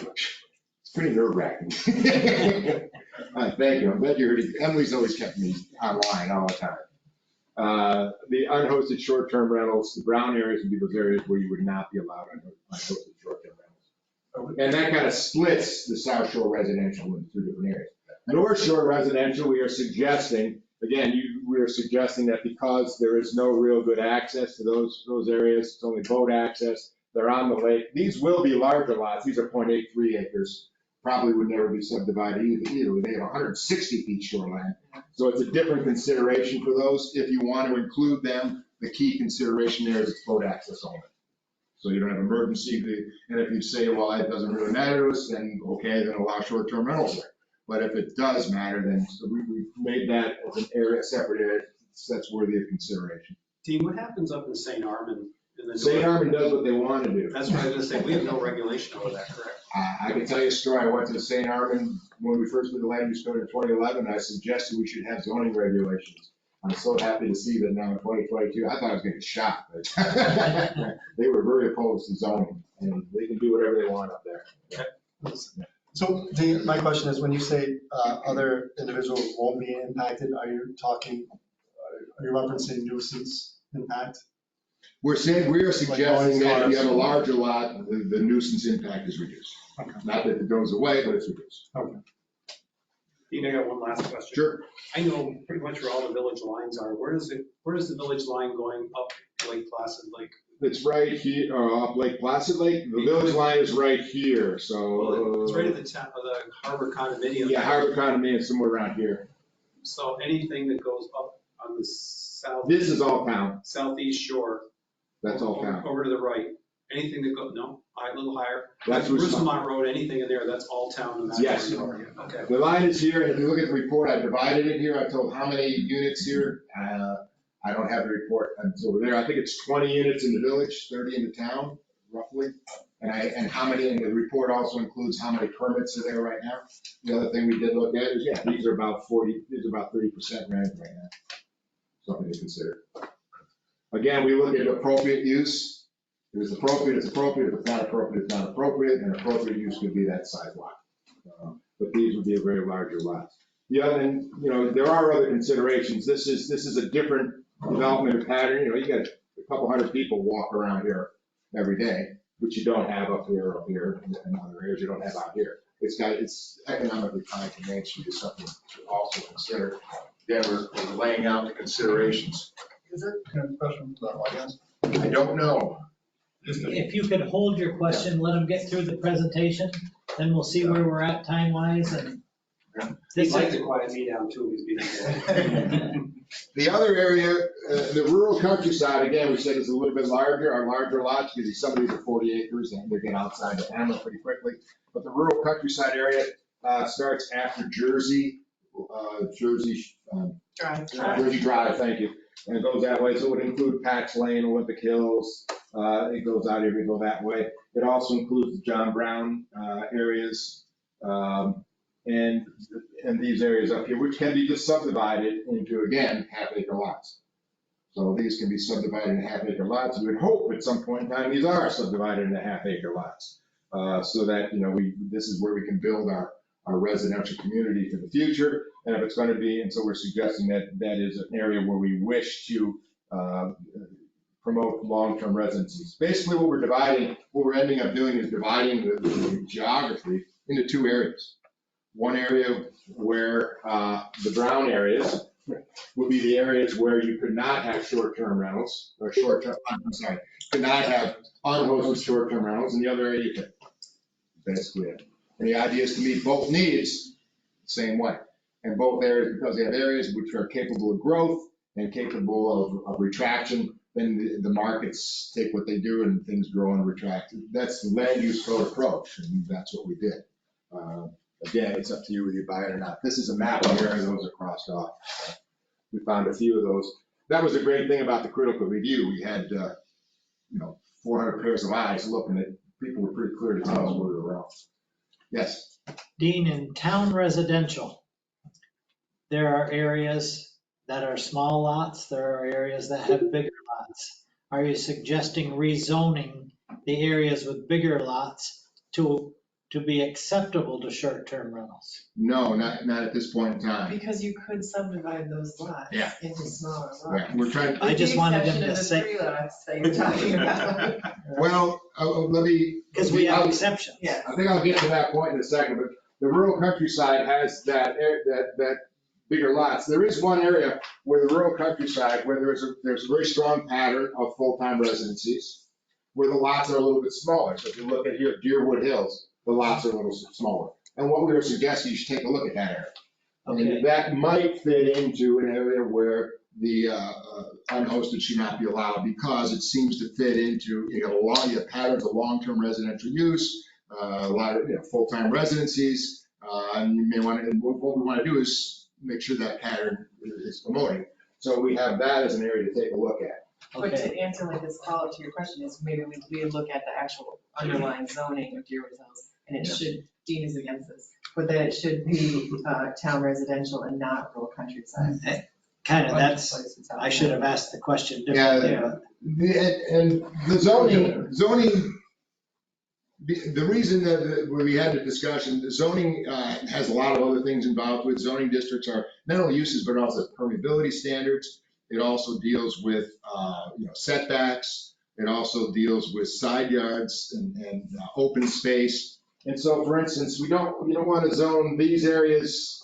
You want to make sure that those areas are protected in terms of permeability and all those things. There's a lot of things that go into zoning districts that really do not apply to whether or not there should be a hosted or non-hosted.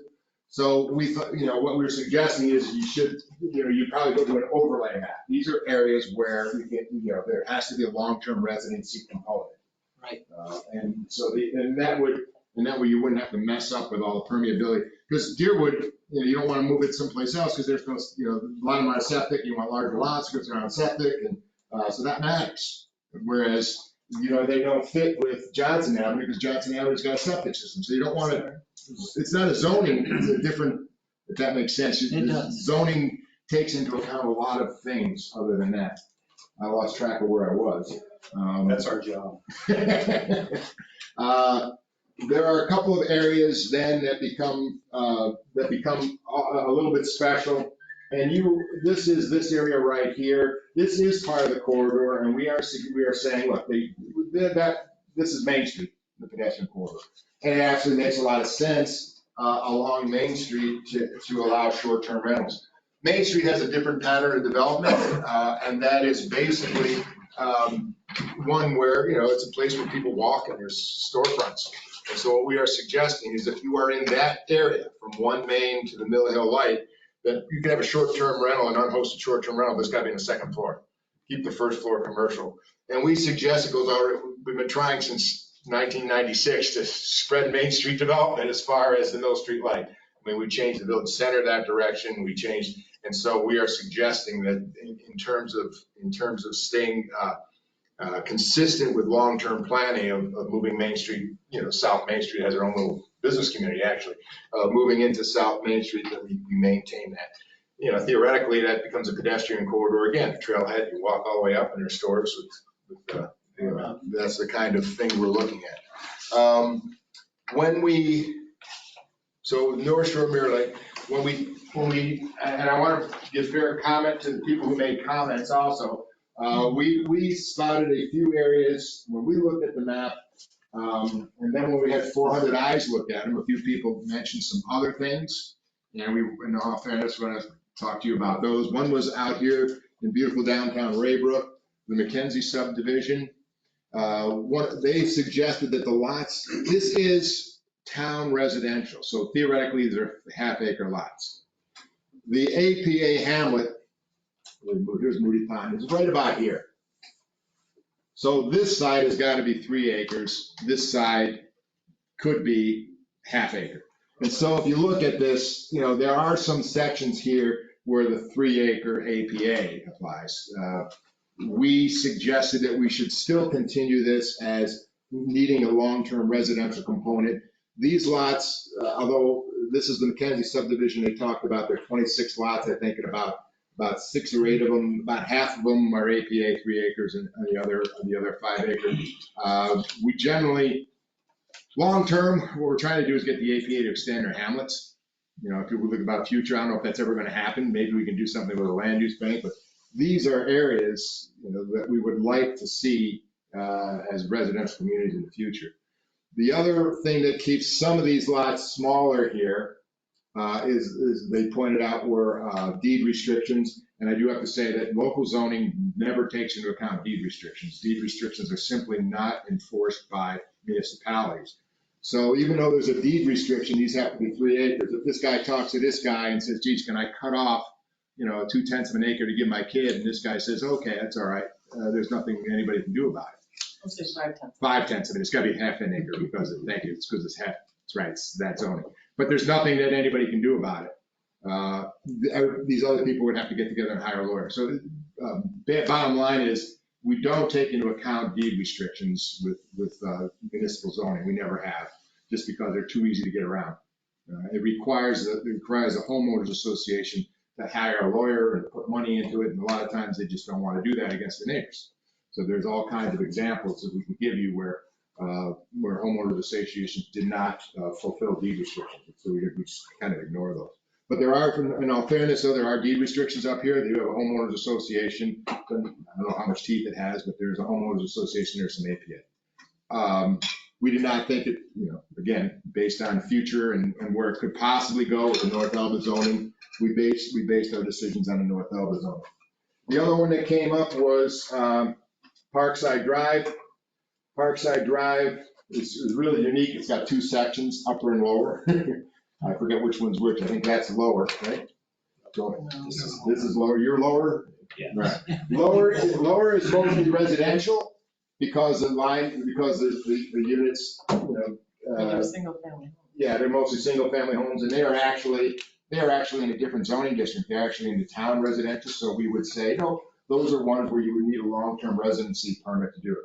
When you get to the upper area, it's the beach, it's the post office, it is a couple drive-throughs there for hotels, and that is already village center, so that they could you know, the hotel could buy that out and expand. So we're saying that would be the area where you would not necessarily need a residential area. But those came out with the comment periods in the comments, and I wanted to bring them out and let you know that was there. So we were doing things based on zoning districts with a number of exceptions. And we've kind of listed the exceptions for you and the reasons for them, or at least some of the reasoning that's associated with them. Again, what we're trying to give you is an agenda. You work your way through this report, you make these decisions, and you make these decisions, you make these decisions, and hopefully you find it helpful. Of course, you can do what you want to do and throw it away if you want to. So we got through the village center district, we got through the subdivisions. Oh, John Brown and Hillcrest were 2 other areas that came up in comments. As I look at those, the report, page 14. John Brown is still town residential. The beginning of John Brown is town residential. Yeah. I do know when that first, when I was a review board, when Pine came, it's just 20 units in Pine, it first came as a 60-unit subdivision. The phase 2, I think, is APA, so that's 3 acres. But so that does have some certain unique characteristics in that John Brown area. And we would cut off John Brown, you know, where the our suggestion would be to cut off where the town residential and the rural countryside lines split. Because that's where the lots can be subdivided and they can't be subdivided. We did go in, where the other types of short-term accommodations are hotels and bed and breakfasts. And we're essentially saying, leave those as they are at this point in time. We did do a little bit of visioning on the old military corridor. I think that's going to happen more whenever the new comp plan comes in. I think there'll be some serious visioning of the old military corridor and the corridors. But for right now, what we got from the public comments is don't mess with the old military corridor. And the old military corridor comes up toward Mill Pond a little ways, Mill Pond Drive, Fire Department, and then out to the horse show grounds, past Balsam, past the OTC and the AMC around here. And the old military corridor does allow bed and breakfasts, but not hotels. So we would suggest it's a good area for unhosted short-term rentals, but we're not suggesting, we did explore a little bit whether or not we should allow hotels out there. And the feedback we got was no. And that may have been, we decided to do that because we're kind of setting up the comp plan. Bed and breakfasts. At this point in time, bed and breakfasts are allowed in the town residential, village residential, South Lake residential, village center, gateway corridor, and military corridor. Basically, they are allowed any place in the village. And that was because, again, there is a residential component. We allowed them in 2011 in every place in the village because there's a residential component. And so you have a residency living there. Plus, there's an additional, and so you have a long-term residence there, so you keep that character in the neighborhood. Winnie Lamb's obituary was just in the paper and talked about how she lived. I lived at Young's. Young's were nice people. They were good neighbors. The Devitt's were good neighbors. The Lysacks were good neighbors. The Wints are good neighbors. Billermans are good neighbors. So these are people that are living and running a bed and breakfast, and you're good neighbors, even though they're in a residential, they're in a residential area. The nuisance requirements are kind of helped because if you have more than 2 units and you're going to be a bed and breakfast, you have to go through the review process. And the review board can say, you can only rent 1 room. You can only rent 2 rooms. You have to have parking. You got to screen the parking so if somebody pulls in at night, the headlights don't shine in your neighbor's bedroom.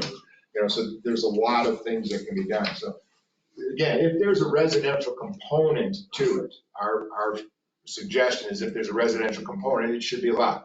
So we are suggesting to keep the bed and breakfast. Right now it's allowable in every district, and to keep it that way. So it would be allowable in every district.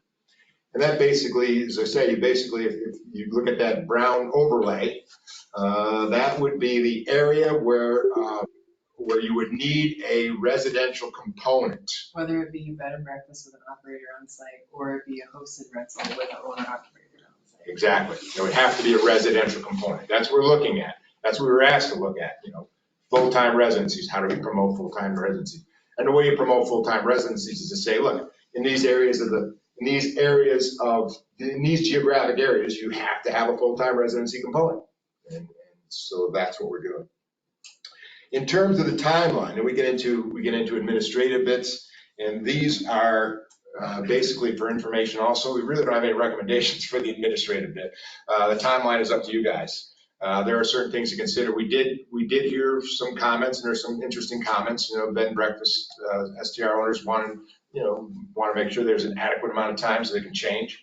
You want to give an adequate amount of time to growth. You want to give an adequate. You've got to worry a little bit about. There are about 130 to 140 units would end up. There'd be 130 to 140 unhosted units in those brown areas. So those brown, you'd be basically making 130, 140 units non-conforming. That's not non-compliant is a better word. It's not really a conformance issue. Non-compliant, and so you need to consider that and the transition that's involved. Again, the whole idea of dividing things geographically is because you allow growth. And so things, they go down one area, theoretically, they build up in the other area, which is more appropriate to that growth. We did, if you look at page 16, we did, say pick a specific date, talk about when property changed ownership, where the permit was allowed to expire without being renewed. Right now, you can renew a permit at the end, just about as it's to expire. If you let it expire, property changes hands, then not. So there are different approaches. And again, I have the decision points there on page 16. Rental day limits become a little bit, depends on what you do. Usually in land use code, if it's an appropriate use, it's an appropriate use. We don't have day rental here. We don't have rental limits. It's an appropriate use, it's an appropriate use. So we don't limit the number of t-shirt shops, nor do we say a t-shirt shop can only be open 10 days a month, or more importantly, bookstores. We don't do that. And that's not the way land use code operates. And so we're suggesting that if you take this approach, then day limits are no longer needed, because what you're doing is you're reserving long-term residency component in those appropriate places for long-term residency. And in those other areas, there's not a day use limit anyway, because it's a hotel or a restaurant or whatever. So if it's an acceptable use, and it's an acceptable use. If it's acceptable for short-term, it's acceptable for long-term. And we are doing what we need to do in that we're mitigating the nuisance and the character of the neighborhood by limiting it geographically. The one area we may want to, there's a special consideration that if it was going to be in any area, perhaps the rural countryside, where you're looking at, we're not too sure what's going to happen. We don't know what's going to happen. And that's one of the strangest things about this. We need to, I'll address that issue in a little bit, but this whole thing needs to be closely monitored as it moves forward, we believe, as we go along. Other things, 14-day permits. What we found with the 14-day permits are about 50 of them, and the issue seems to be the difficulty in enforcing them. There's some feeling that 14-day permits are misused and used more than 14 days. Some areas, Hamptons, and say, look, if you're going to use a 14-day period, you've got to describe periods of time where you're going to use them and try to handle the enforcement that way. So I'm going to do it during the horse show. I'm going to rent during Ironman. I'm going to rent during lacrosse, and you pick your 14 days. And by having them on record, if you're then renting not those days, then you got a problem. And then you can make an amendment process, but that would help the enforceability. Plan developments. Plan developments are fairly unique. We have 8 of them. 4 are basically resort plan developments, which would be Placid Gold, which is a Hampton area, Mirror Lake Inn, Whiteface Inn, and Crown Plaza. And those already have multiple uses involved with them. So, since they're already permitted to have multiple uses, we should not mess with it. They were set up that way. They were set up through special legislation that way. Emily, what did I do wrong? No, I was just going to say, it's not just multiple uses, it's like multiple uses that are related to business, like they have golf courses and they have restaurants, and they're planned developments. Yeah, and planned developments are fairly unique, and it went through a legislative process, and the legislature, with the advice of the review board, said, yeah, these are the uses we're going to allow in that area, no matter what the zoning says. And so that decision's already been made, and don't think you should undo that. The other 4 planned developments were basically set up as residencies, and that is the Peaks, Fawn Valley, Mackenzie Overlook, and Fawn Ridge 2. And most of those already have restrictions. Now, we are suggesting that those would be good areas to keep the long-term residence requirement, because they're already, and most of those are already moving in that direction.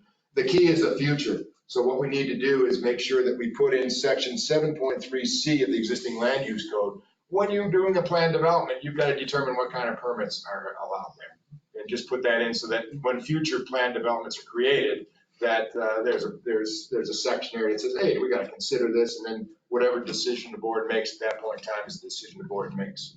I have a pet project I want to do out at Last Chance Ranch.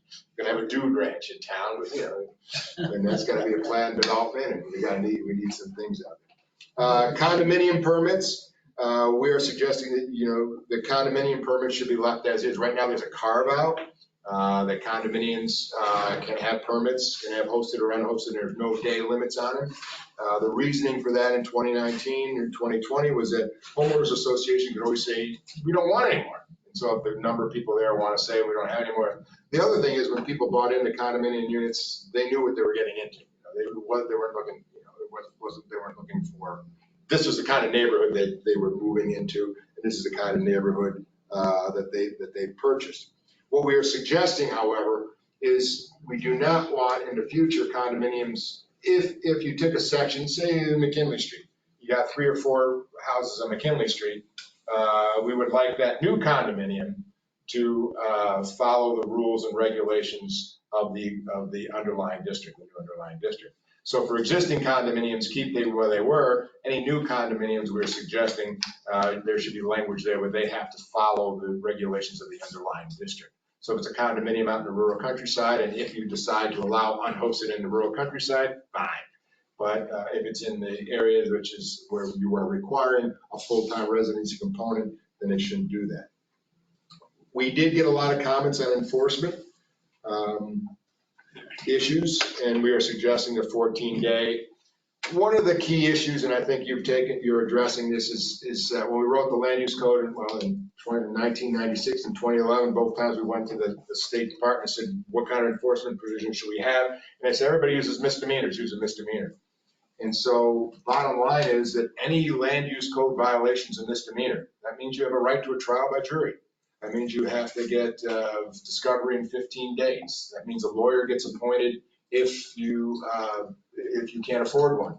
And those make a lot of sense according to New York State Department, because most zoning issues are fairly large and egregious. I poured a concrete foundation where I wasn't supposed to. I have hazardous waste materials where I wasn't supposed to. And so it makes a lot of sense. Since 2011, though, we've added some things into our land use code, sandwich board signs, short-term rental permits. And it doesn't make sense to us that, if you don't put a chain on your short-term, on your sandwich board, that you have a criminal record for your entire life. You may not be allowed in Canada, and you have the right to a jury trial. So what we are suggesting is that it's not our can, but we're suggesting that your attorneys and the code enforcement officers should sit down and do what they do for other codes, penal laws, correction law, every law. This part of the law is a misdemeanor, this part's a violation, this is a civil offense. And so that would make it easier for enforcement. Right now, enforcement can be very sticky and time consuming and big issue. We are staying out of that. We are not lawyers, but we suggest that seems to be the problem. And I think the village, I think somebody's already making steps that way, I believe. So I go through that, and some of them do not need to be misdemeanors. The issue of capping came up, and we talked about capping, and bottom line is, if you wish to cap, that's fine. It is not a land use code decision. Land use codes basically say it's an appropriate use or not appropriate use, and we don't say you can only have so many t-shirt shops, you can only have so many pizza parlors, you can only have so many of this. What we do is find where it's inappropriate, it can go. Where it's not appropriate, it should not go. If you do decide to cap, then it's not a land use code decision, it becomes a market issue. It's a market decision, and you have to decide, okay, where do we want to stop it? We do know right now about 15% of our habitable properties are now short-term rentals. So we know where we stand with that. We know about 20 of them are seasonal, so we know how many percentages of full-time residences we have. Again, it's not a land use code issue, and if theoretically, if the goals are to balance the characteristics of the neighborhood, we believe the land use code is the land use code, and that approach makes a lot of sense. And then we get into the monitoring. People, I had a number of discussions. I'm sure everybody on the committee had a number of discussions. Well, what's going to happen? And the bottom line is we're not too sure. We do know that there are a number of residency patterns that are taking place. Sometimes people second homeowners buy a piece of property and it's vacant like 50 weeks of the year. You see that all the panel Lake Placid, vacant a lot of the time. Sometimes there's a seasonal use by a retiree or a second homeowner. Sometimes there's a full-time resident, which is operating in a short-term rental. but they're a full-time resident here. We do have some full-time residents that actually move here. We do have another pattern that's starting to take place, and that is remote workers. I've run into 4 former students in the last 3 months that had to move away at some point in time and have to move back because they're working for insurance companies or health insurance consortiums, and they're able to work back here. So, so we know that that is something that could possibly happen. What we do know is that it will impact, probably, based on the comments, one of those streams, which is people that buy a place, they rent it with the hopes of retiring in the future. We might be interrupting that stream, although there are places for that stream to go. But that's one stream we believe we're at least changing the flow of, or at least changing the location of that flow. And the other stream that might come up, we don't know which stream is going to take its place. So if it's a second homeowner who leaves a place vacant, it's not a good thing. If it's a remote worker, it probably is something that we would prefer. And what we are suggesting is we do have the GIS capabilities. We can track those kinds of things now. Patrick Wells has been very helpful for this. And no matter what you do, we suggest that you continue to track those. We do have a number of data points that we want to make sure we do we put in the new comprehensive plan. Keep track of types of permits, the percentage of habitable dwelling units, number of seasonal homes, number of long-term rentals, enforcement. There's a number of housing metrics we wish to follow very closely, and the Development Commission created the housing committee to do that. And now you have a professional with Haley to do that. That's part of the reason it's a big part of her portfolio. And that's something that no matter what happens, we recommend you do the tracking, and then next time you do this, you find somebody else to do the report. But I would like to thank the members of the committee. They were great to work with. Any of you that came there, you knew they were not shy of telling their opinions. I also want to particularly thank Jackie and Emily. They were the liaisons of the town and village board. Art was the liaison for a while, and when he became mayor, Jackie took his place. But it was nice to know, just didn't necessarily tell us what to do. It wasn't that, but if you had questions you wanted to do, we want a question about capping, something, and we knew we were moving in somewhat the right direction. So we certainly appreciate the support you gave us. And you gave me an hour. Did I go over? No, because what's that? All right, you gave me an hour. Right? I'm done. Dean, thanks isn't enough. I mean, this process, what you presented tonight's really been over 2 years. Well, there was a long hiatus there, so yeah, it took a while, but there was a break there. We were told we continued to work on the administrative. There was litigation, and it was a legal strategy that we should not move forward for a while. So it was enough of our lives, but it wasn't too full. Other than the hundreds of hours that the committee put in, I think you were very successful in approaching the community as a whole and giving 2 big public sessions. And we took input on a regular basis for quite a while. So I believe both boards have enough data to move forward, and collectively, I think we'll come to a good decision. At least for the town side, we've already scheduled 4 special meetings in July, an hour and a half apiece.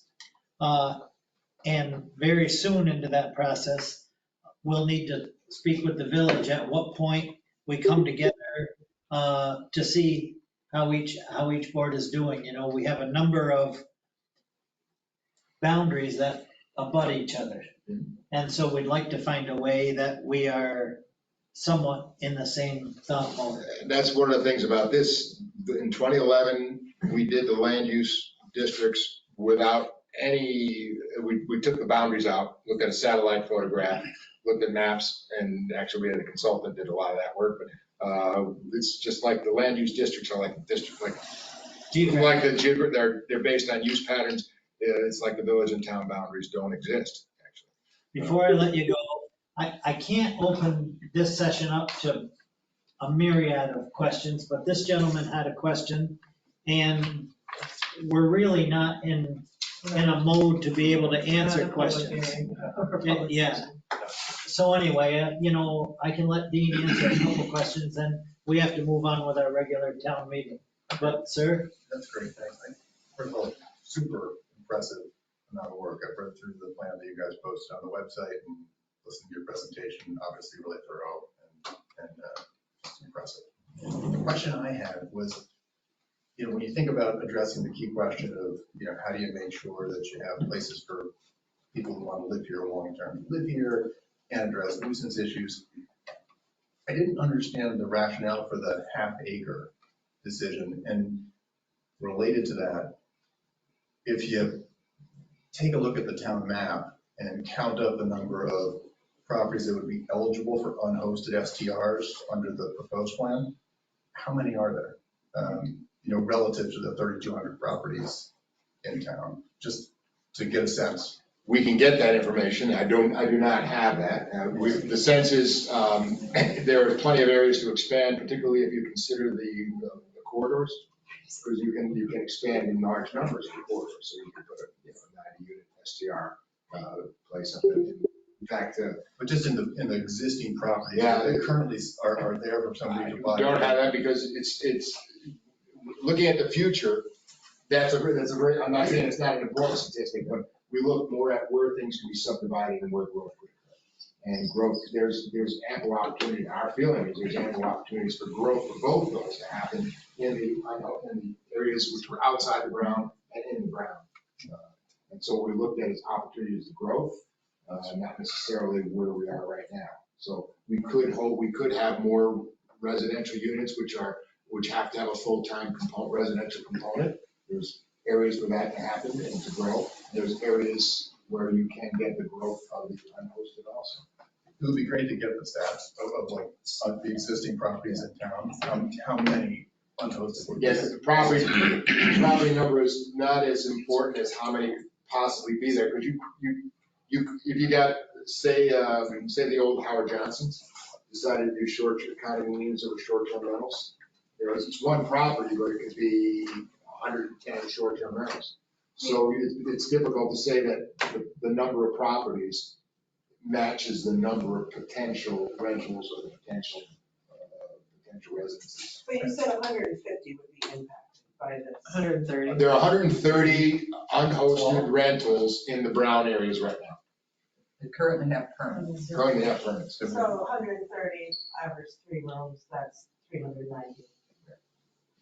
And how many of those are owned by actual people versus LLCs? We did not look at ownership. We do not distinguish between ownership. In fact, it's not something that New York State really wants you to do or enables you to do. It's a really important factor, though. There are actual people versus businesses, and they shouldn't be treated the same. And that's why we say those with a long-term residency component are treated those different without a long-term residency component. But you're cutting it at 6 months, and there are many of us that fall short of 6 months that are members of the community that own our home, that occasionally rent out. We are not a business, and you're impacting people. And everything you said today was about, these were the rational choices that went into this decision, but those are people. We took the definition of full-time residencies that's currently in existence, which is 184 days. That's my biggest problem here, is that businesses are being treated the same way as families.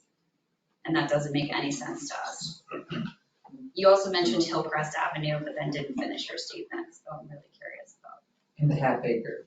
Hillcrest is one of those areas which is a half acre again, and so we are suggesting that was our demarcation point. That's an area, so it's part of the area where you would need a full-time residency in order to rent.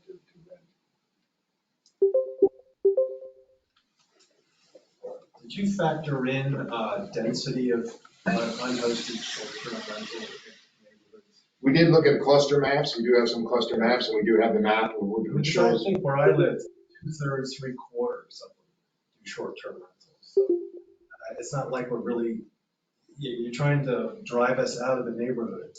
Not a 1%er, top 1%er, so it's gonna happen. The shifts you want will happen. And I don't think it's gonna change the nature of the neighborhood or why are we being targeted. And you're doing the same thing, can't relate to the people that have Lakeshore, but you're doing the same thing to them.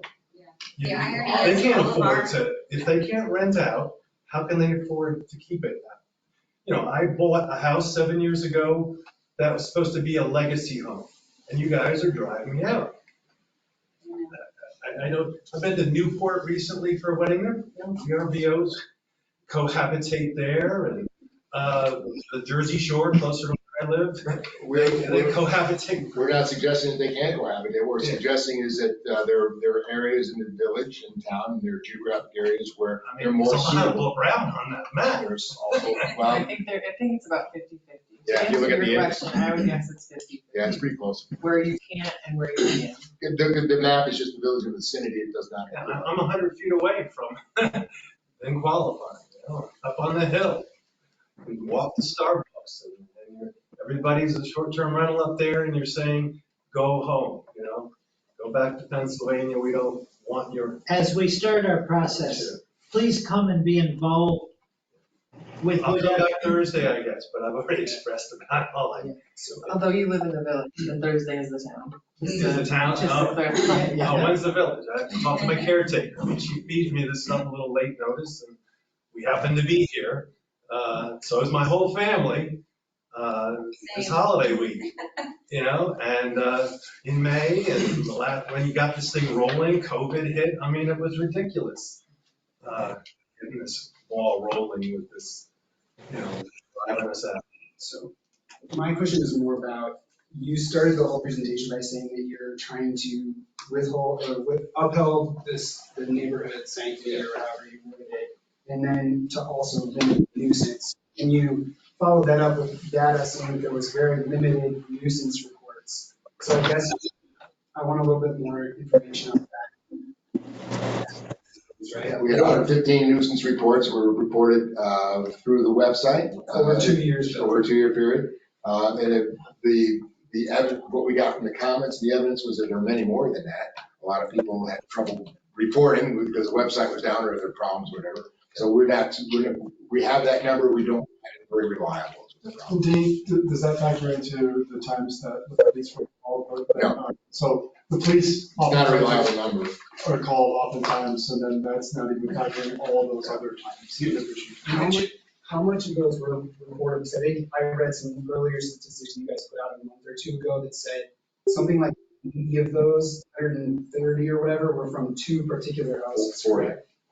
It was a significant percentage. And again, we have those numbers, we did not find them very reliable because the reporting mechanism just wasn't. So and I'll be upfront, I put a suggestion, they're saying that, there should be a process where if somebody's house, if it's unhosted or hosted, regardless, should have some kind of an arbitration process, right? Your house or your facility gets reported 3 times in a year or something, like, obviously you should lose that permit, whether it's hosted or not hosted. There is a process. So then I guess, why are those houses continuing to come up and what's the issue then? Because I think we put our finger on it because it's a misdemeanor. So it's not just a grievance process, it becomes much more complicated. So one of the things we want to do is to make it easier for a complaint to go to fruition. And that's very, very difficult to do now. It can happen. Misdemeanor, you got 60 days for motion, so it's at least 60 days by the time the charge is filed before you even get to court. So you got to make that process a little bit different. Okay, respectfully. Can I just, one quick one, this is kind of focused into, by the way, thank you for doing the 2 years worth of this, Brian. My hat's off to you. I couldn't imagine had you endured. But anyway, you mentioned about the economic impact. You said about $500 per house per day. Yeah, I looked at the Roost, Jim McKenna's here. So I was just curious, I wanted to know, where did that data get compiled? I don't know. There's a 2018 Roost report that focused on short-term rentals. So you don't know how they compiled it, that's all? There is in the beginning of that report has a methodology. Yeah, it's on their website. You can read the methodology. Yeah. Okay, that's right. And that's a professional agency that they hired. Okay. That number we did find credible. Okay. And Dean, on behalf of the village, I think it's not 2 years even after something to get it. When you bring in all the time on the review board and what you've done and the committees you've been on. Thank you, probably. And Emily, how far back do you go when you did your college thesis on that? Emily and I, well, Emily mostly, but the first time we came up with short-term rental regulations was 2005. Well, never mind. And Jack, I think 2016, your time on the review board too, but thank all of you. But thank all of you. Thank you, everyone that came, and we look forward to input in our work sessions. I plan to run our work sessions the same. Please be patient with us while we work ourselves through. We will never say no to questions in those sessions, but we've also got to get to the end. Thank you, and I'll leave the maps with you, and I have some other maps, and you have the digital maps, I think, everybody's got it. I didn't submit it to you. I can submit to my board. Would you do that? I'll send it both to Anita. I'll do it, so it'll be official. So they're 9. Well,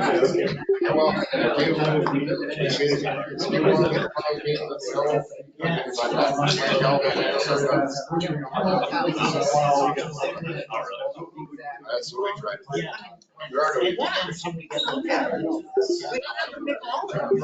there's various, her last day of isolation. All right, we're gonna resume our regular town meeting.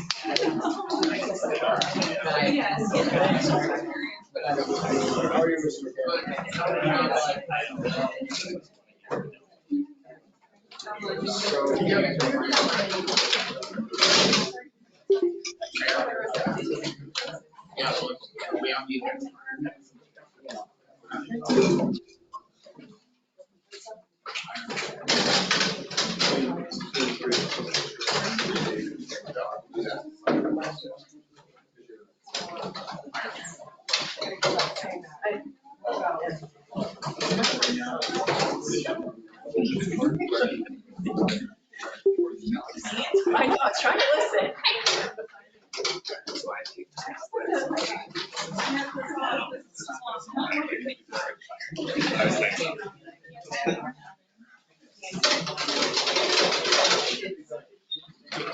Yeah, we'll get back.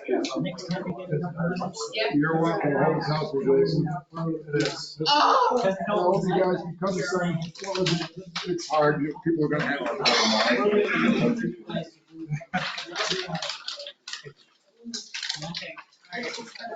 I know. But she also told me that as a nonprofit, she can't do it. That really, do you think it's that? I mean, I don't think so. Well, that has not. Yeah.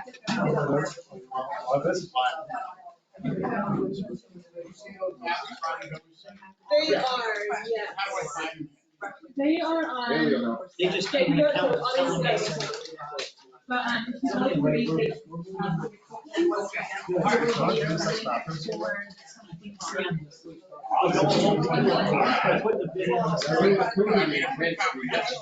yeah, there's a Big size.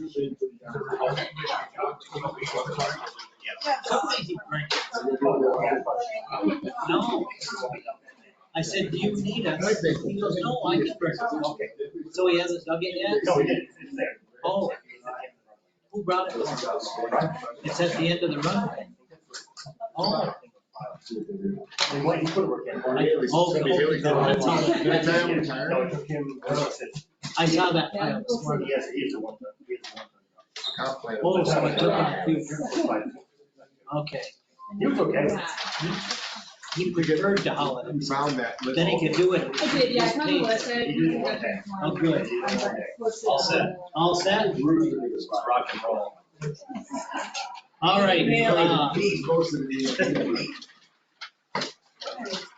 We're gonna resume the town board meeting.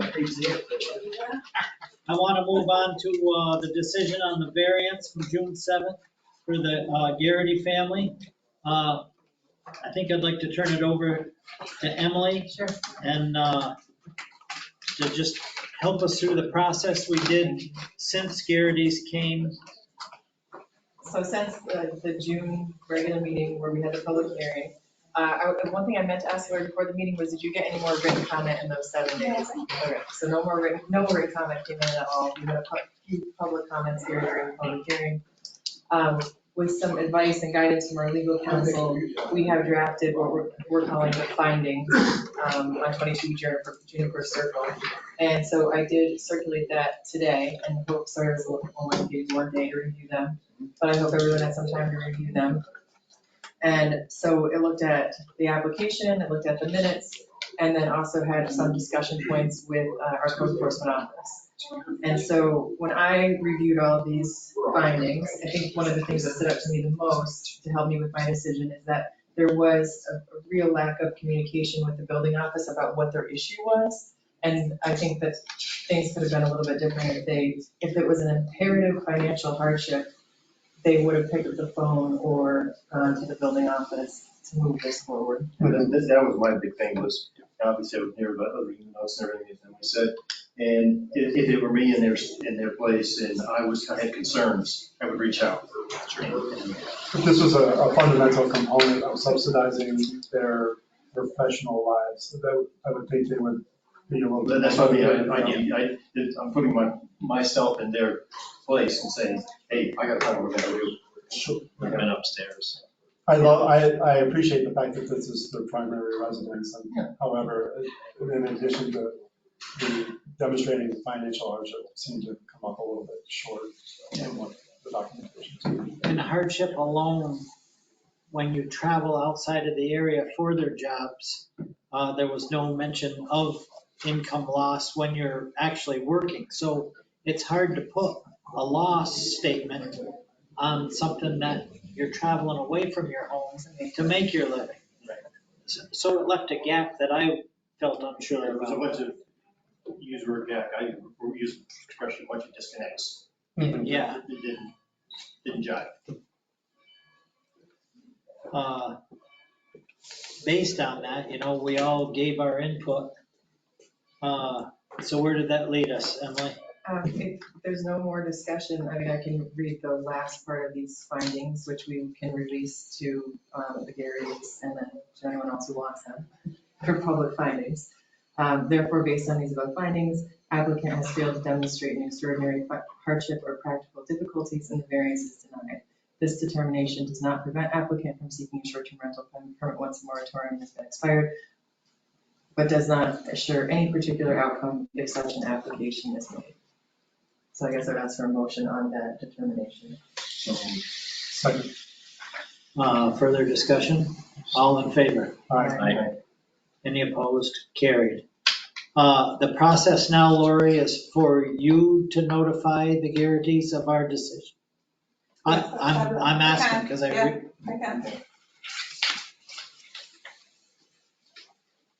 Do you have a current copy of this or should I pass that? No, I have it, and Okay. I can, I'll send the entire, I have the whole thing in the minutes, but I also I will send that to them. And the findings, right? Yeah, sure. Okay. Thank you. Thanks, Emily. Next up is, I'm looking for a resolution of support tonight for a proposed economic development position. And with us tonight is Jim McKenna and MJ. And I think maybe I should let you two speak a little bit about the position. Even though we've been in on meetings concerning this, it'd be good for the public to hear about the destination management plan and one of the major overviews from that plan. You're welcome to come up here and sit so you're on screen. Unlike the maps.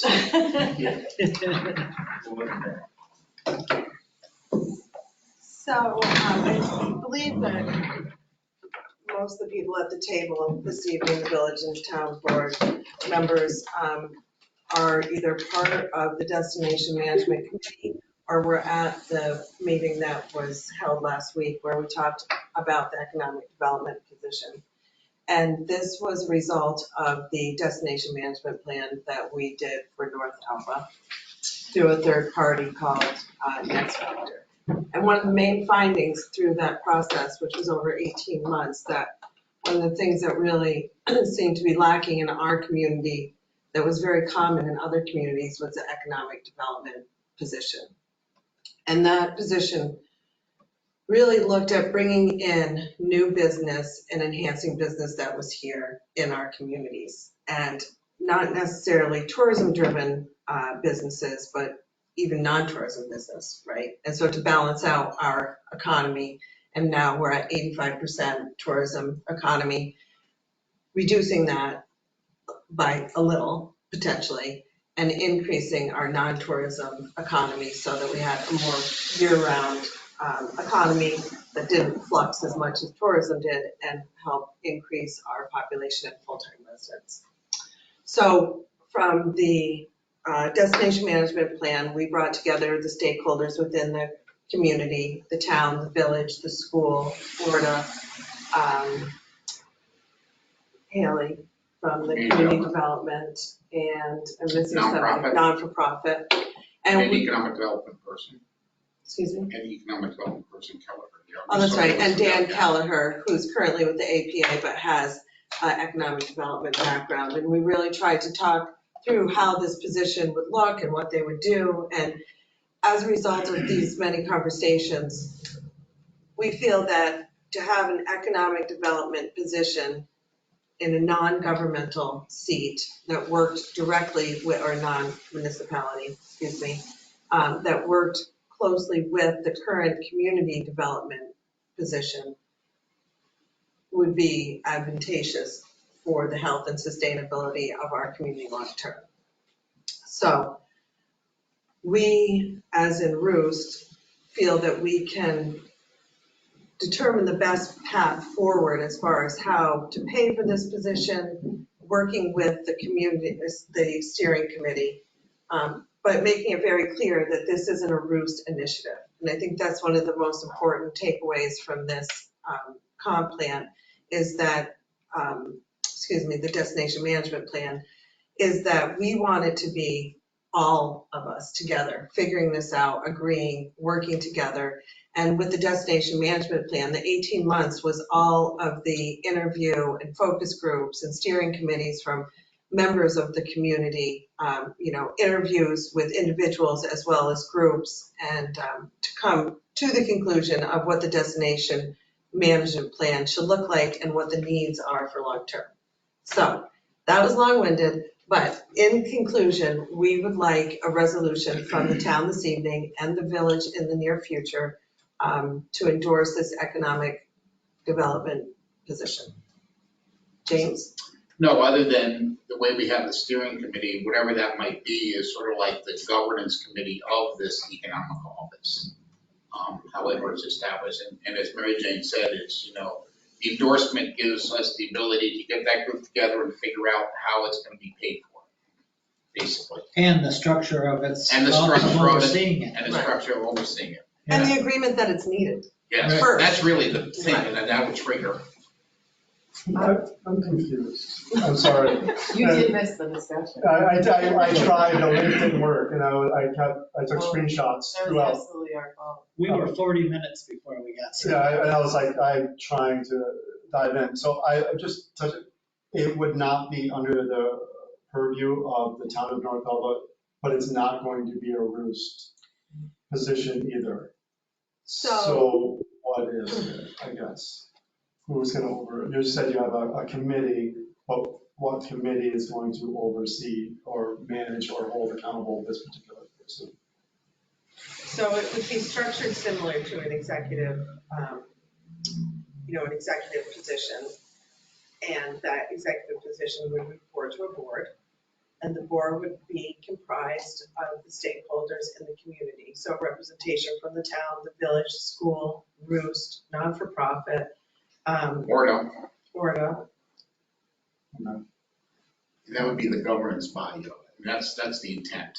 So there's been a lot of discussions about it, and I can update you on it a little bit more in more detail after this. But the big question is, what does it look like? Except for that, we know who the players are, but where it's housed and all those things are still to be determined. But it's more right now, like, is it determined? It's like agreeing, all these people agreeing that it's necessary and vital, and that move forward with what you're doing to try and form this, to try and create what it looks like. And then we discussed everything from starting a brand new nonprofit to housing it under an existing nonprofit to housing it within the town of North Elba. All those things have been on the table and discussed. Who's going to have those subsequent conversations to refine the structure? I am the town liaison and Jackie is the village liaison. And other people on that board are. James Lemon is not-for-profit, obviously myself and/or Jim from Roost. We have Tim Seymour, the superintendent of the school. We have Dan Keller. Dan Keller as Keller. an economic developer. We have Darcy Norfolk representing the Olympic Authority. Lori Fitzgerald from the Development Commission. Haley And the business, and the business. Yeah, she's representing both. Right, and Haley. So the town and the village, would they contribute, or would you find revenue? That's yet to be seen. Yeah. All For we're- the meeting you missed, the meeting that you missed, Art said absolutely, we don't have any money. But It just seems. for the village. Just for me, it seems like these sort of things would have not been mapped out a little bit more finalized than for me to be able to. vote support that. All we're agreeing to is identifying the stakeholders and say, come back and present something to us because we recognize the importance. But we're Is that simple? not, we're not committing. No, We're committing. We're supporting the process, And supporting the position. the position, yeah. The only So thing, yes, we going. need it, we get it, let's figure it out. the only thing that's missing for me is a job description. I think that would make it really clear. That's a good point. And with that, I did I It says to be developed, Yeah, we did start looking at her, that group did start looking at it. but conceptually. did start looking at a job description. That was something that when I was putting this together, I started Oh, that's researching great. job descriptions and I found one that, I thought was an example and I put the link, but then Jim, and I agree with him, he was like, let's not do an example, let's wait and do the real job description. Because it's gonna be very unique because they're reporting to Sure. a committee that maybe is like, maybe just a committee and not an actual nonprofit organization or an actual government, and what's the charge of that committee? Right, so those things all have to be flushed out. But if we decide as a community and as stakeholders that this is something that is necessary and beneficial to our community long-term, that's where we need to start. If we're all on that page and that's what we're looking for this evening, then we can pull it apart and figure out how to get it done as a Basically, I committee. understand, basically, if we didn't support a resolution, we just say, don't go any further, as far as we're concerned. Exactly. And that's, not that I want that, Right, but that's, we we just would want to have move your forward. support and then we'd have to, Yeah, you're just asking us to say, please move forward. correct, This is nothing more than a kickstart. correct. Are you okay with that, with a little ambiguity? I'm gonna vote no, but we'll just let the process go. It's fine. My only comment to MJ was that we still don't have a hospital, someone from the hospital on. Right. Oh, that's right, yeah, and we do have that in our notes, so we do have to have someone from the hospital. Thank you. I go mentally around the room with who's there now, it was the last few meetings. And believe it or not, a stakeholder committee like we're talking about can in itself lead to so many other aspects in this community where we're trying to put the table together. Mhm. I mean, it would be the first true There's no community effort. There's no committee that looks like that. That's right. I think that alone will be bigger than this economic position. Yeah, this will just be the start of bringing everybody to the table. Right.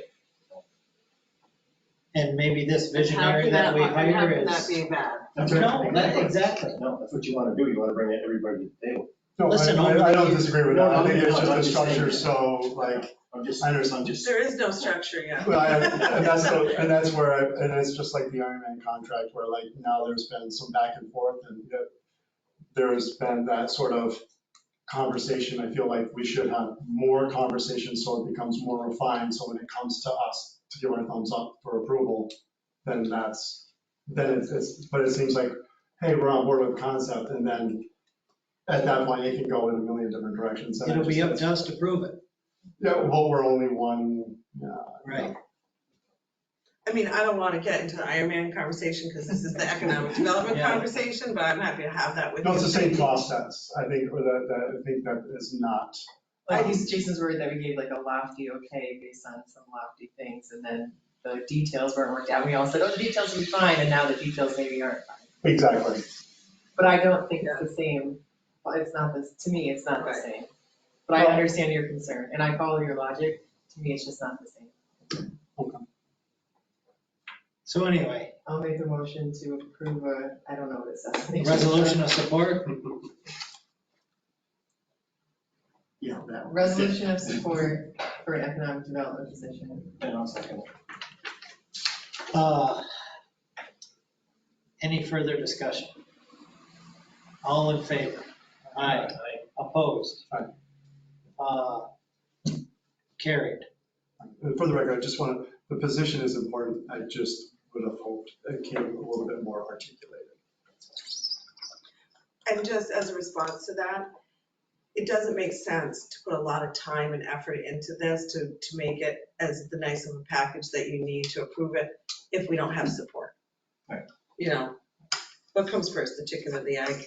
Or you could have did a one sheet where it just was like, here's where we are and this is what, and it's just like, oh, to be determined, that's too many to be determined for me personally. But that's the people we have involved, Jason, right, they needed this to see people work on it because we're trying to get the leadership of each organization engaged in helping develop this. Mm-hmm. The goal. And I think, and Jim, I apologize, I think I would have preferred it to be housed under one of the municipal offices, primarily the town, personally.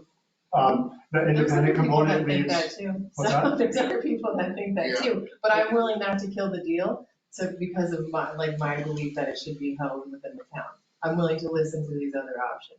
That's the point. That has not been decided. Yeah, and there was a pretty thorough evaluation of in town, out of town by this group already. And they saw a clear distinction between community development and economic development, although they have to be linked. Mm-hmm. And that was the distinction that really that steering committee, primarily came up with. And that was, with the conversation with Dan Kelleher, who has a lot of experience with this economic development, and then speaking with other people, other economic development positions in this region and how it works most effectively. So, but again, that's yet to be determined. So I understand it's, your concern, it's very much in the infancy state and we don't have all the answers. Okay, so we're moving forward. Yep, we are. Thank you very much. Thank you very much. And you will have an answer. We're getting there, it's a process, but thank you very much. Thanks for being patient and sitting through half of our presentation. Yes, it was a good one. Good. Thank you, have a good evening. Yes, guys. Thank you. Yes, thank you. Next item, and it's kind of in Kathy's report under personnel, but I just need a resolution to accept the new hire that we've all talked about, David Wright as a codes and planning coordinator. He'll enter our employee at $22 an hour and will be replacing Terry Turbity. And I believe they're gonna give him some extra duties as well. Yeah. Yeah, exactly. He's not gonna sit around, right? Anyway, I'd appreciate a motion to accept a resolution to accept new hire. So moved. Rick, second. Okay. Any further discussion? All in favor? Aye. Can we skip over C? Pardon? Can we skip over C? We did it before. What was the mileage? Yes. 59, 60. To 62 and a half. We did that before the resolution? Well, Yeah, while while we were waiting for you guys. Oh, is that what it is? Yeah. We just want to sit here and twiddle our thumbs. We got work done.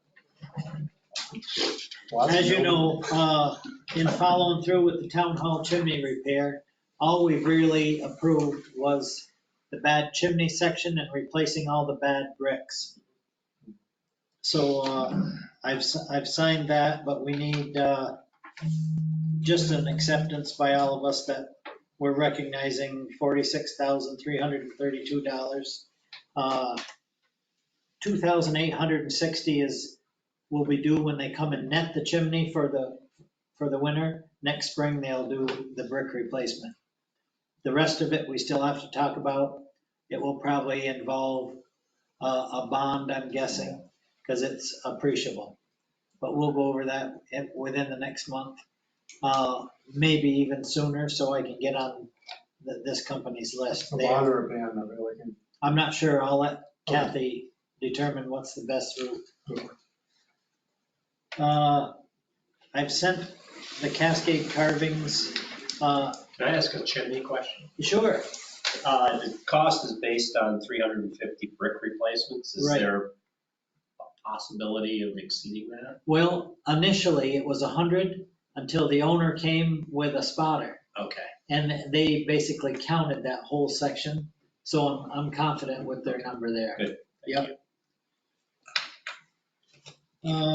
Back to lacrosse signs. As you know from my email, I'm looking for option 2 only because all the materials are here. And there's a chance that Bill can have this done by tournament time. I think I should be polite in mentioning, because we do quite a few signs over the years, I think we've developed a policy now where we give each sign builder work. Yes, we get bids back and forth, but I think it's a good policy that we have to not steer work one way or the other and utilize them both. At least that's the way it's worked out over the past couple years. Their pricings are always very close to one another, and as long as it can be a workable situation, I'm happy with that direction. So with that, I'm looking for a resolution to accept this option number 2, which is $4,425. I think. Oh, wait. Yeah, the installation. The installation we're gonna do. Right, correct. Right, so it's $36.75. Okay. Yep. Good, thank you. Anybody want to step up? How much is the cost of it? $36.75. So Further discussion? All in favor? Aye. Any opposed? Carried. The next item, this is a county.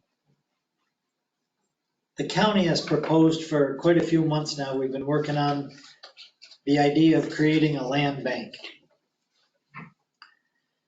Before we apply to the state for that category, if you will, the county would like to move forward, let's say with its own money, whether it's COVID relief monies or whatever the source of money, to try to make some kind of statement in helping out housing, affordable, call it workforce, call it not so much low income.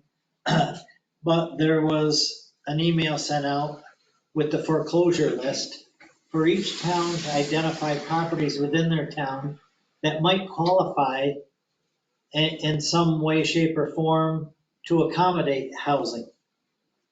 Long story short, Mariah has identified 4 lots that are near the old school, never used for anything. They'd like to put in a new ball field or whatever. Anyway, there's different examples of that around the 18 towns.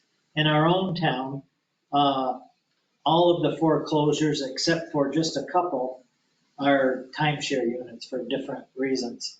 Anyway, there are 2 lots that I'm interested in taking off the foreclosure list. One of them may not even make it to the foreclosure. It's a small old mobile home over behind the Mexican restaurant that really is only in arrears by less than $3,400. Probably someone will step up. I was gonna say, so we've thought about this, it's been like in the works for a while. Yeah. So they won't even be able to go to auction. That's right. That's awesome. We're gonna take it off. Yeah. Where is it? Mexican restaurant, there's only one. In Saranac Lake. Oh, in Saranac Lake. Yeah, there's like a little trailer park. Yes. Okay. Oh, Casa del Sol? Yeah, yes. And it is a sizable lot. And like I say, people have until July 27th to pay on this. And it's only $3,400. Yes, but there is a history of, well, a few years of non-payments. That one may not materialize. However, this last one, I actually called the family because it It's a situation where the husband died in 2007 and the wife died in 2020. One son in South Carolina, not interested. It's been in arrears for years. It's a sad story of health gone bad. So Anyway. you're still talking about the mobile home? Yes, Okay. it's up on Seneca Street, right near It's a the upper different- parking No, lot. it is a different one. Yeah. It's a different one. But not a mobile home. Yes, It's still a mobile home. yes. Okay. So most likely, the building isn't anything. There's $28,000 in back taxes. But to have a buildable lot for $28,000, The no, county should forgive the taxes. what's that? The county should forgive. They the will, taxes. they Okay, will. I'm okay. just saying, I'm like, we're not paying $28,000. from our perspective though, to save a building lot where a family could afford to be there, Yes. take it off the list. Yeah, and forgive the taxes. Yeah, and in fact, you should know, I have a couple calls out for some advice on just how to either recover this lot and some money that can be diverted to a different housing project, or hold it and we decide on taking the building out of there and helping out a family. I have Anyway. away $20,000. We still have $20,000 in that housing fund. Exactly. Yeah, So, They'll dispose of the trail. yeah, they'll get rid of the trailer. so you're outguessing I think it's worthy for me to find out how to appeal to the county. There's a process. I'll call Dan Manning or Mike Diskin or whatever. And as soon as next week, with your permission, I'd like to take this off the foreclosure list. But I can't do it legally until right after July 27th. Yeah. The foreclosure auction is August 10th. So the county, what they have in is forgiving the back taxes That's right. and also getting more housing. Right. The aim is housing, not getting the Correct, taxes. correct.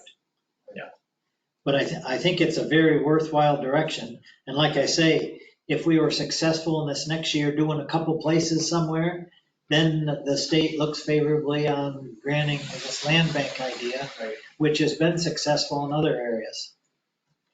Great. So with that, I'm looking for support to move forward with taking off the list one or both of those properties. I think we take them both on. I kind of hope at $3,400 people, if they're still living there, they can come up with $3,400, because that's kind of terrible to lose your home for $3,400. Yeah, it's a 1971 mobile home. In fact, there are GPS overlays, so if you guys want to see those, I think it.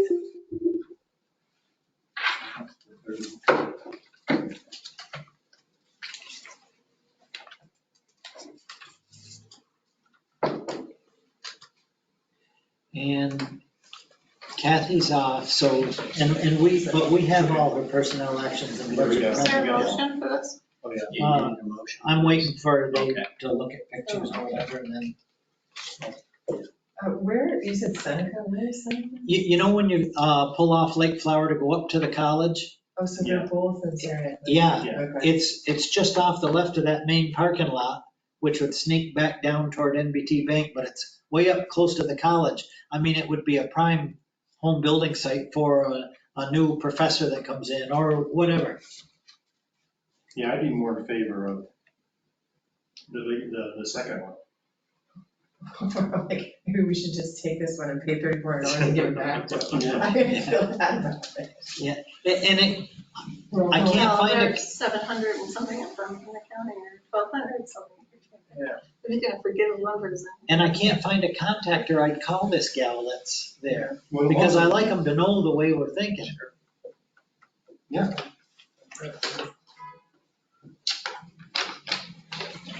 Thank you.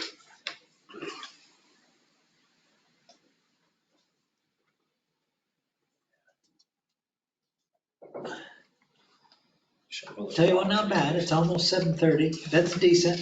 As long as it really is raining, so I can't go in. We could, but. I asked if they were going, and they said no. Okay. Did you go last week? No, I do. Great. Sounded good. It's just a productive initiative with foreclosure properties. And of course, don't forget, we couldn't do foreclosures for 2 years because of pandemic. No, I moved it, we move forward. All right, I got a motion, a second? Second. Second by Rick. Further discussion? All in favor? Aye. Carried. Thank you very much. Let's move on. Because Kathy's not here, I'll take a motion to accept personnel actions and budget amendments, which I'm sure you all got as early as today. Yeah. We already talked about the new hire. All other things seemed pretty minor. There was nothing out of whack. I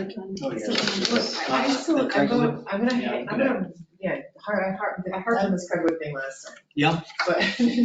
The windshield? Yes, and now that Yeah. I see that it's actual budget amendment, not just like a paid bill. So obviously this wasn't budgeted, that like there would be this additional 12,000. And we had no way to know about it. This was written into the contract, and we've let machines go with cracked windshields for a few years. It just happens that 14 are damaged now, and our lease is up at the end of the year, and it's part of the lease that we had to take it. It's standard language in the lease. I called Jeff Monday to verify it.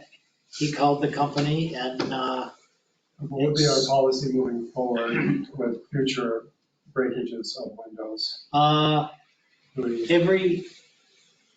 Every golf cart lease, basically, that's a breakable part.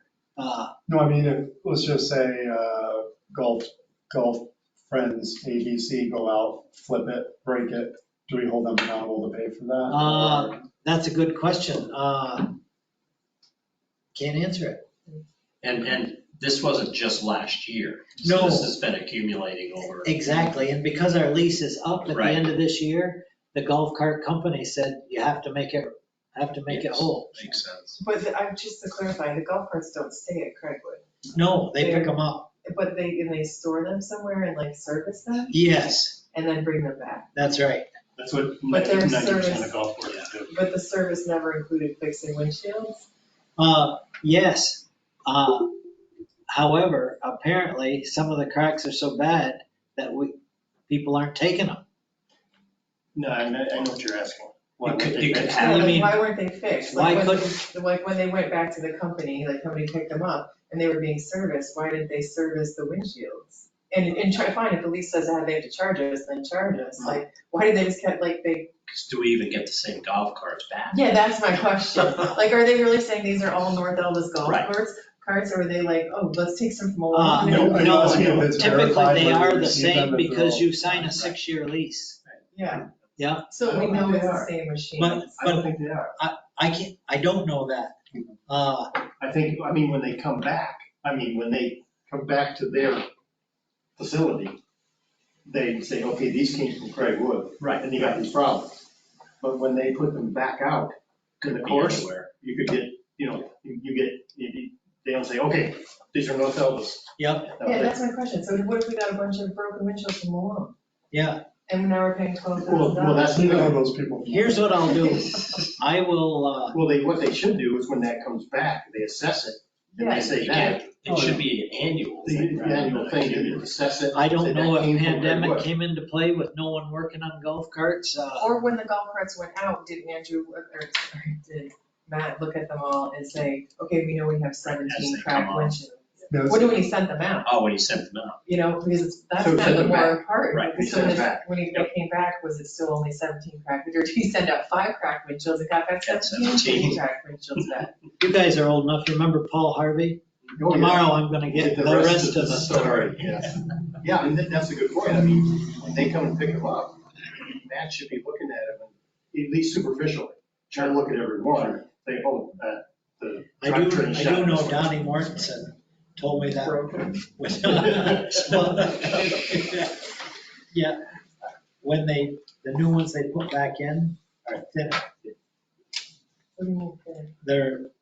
They are more pliable and flex Now, You he's. talking about the windows, the I- windshields? The windshields. Oh, wait, so the Not- windshields not- have not broken just this? windshields. Oh, no, it's over time. We've established that the windshields are broken. Well, over so, time. so they say. Right. I gotta get it all. I'll But that's- bring that tape recorder. $12,000 is a lot of money, like over budget for a. Yeah, it is. So are we talking about two different things? One is just we have to pay for this. Second is creating some sort of internal controls to receive and send them out. Well, that's it. I mean, when they come in, Matt should look at them, and when they go back. Yeah. Matt should look at them. I'm gonna Again, ask, superficial. I'm gonna ask more than one person for an account. I think that will probably enlighten me.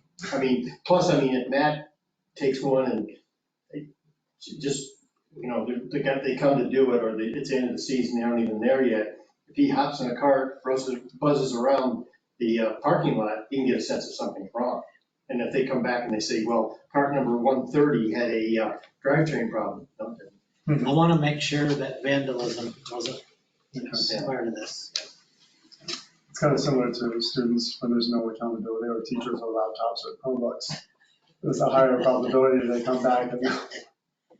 All right, so I got a chore for tomorrow. I called, well, no, let me finish here. Finances, So are you approving the audit? let me see if I can Subject still have to? besides Franklin. I'm looking at stuff now. Well, I don't think there's a way we can not pay it. It's more Oh, about yeah. a policy decision. So we Right. can approve the amendment. Yeah, I think, it's in the future, I think we're learning our lesson. Yeah. That's what it is. No. So then, let's take personnel and budget amendments together to accept. Unless you have in particular budget amendments you want to discuss. There's only three, right? Right.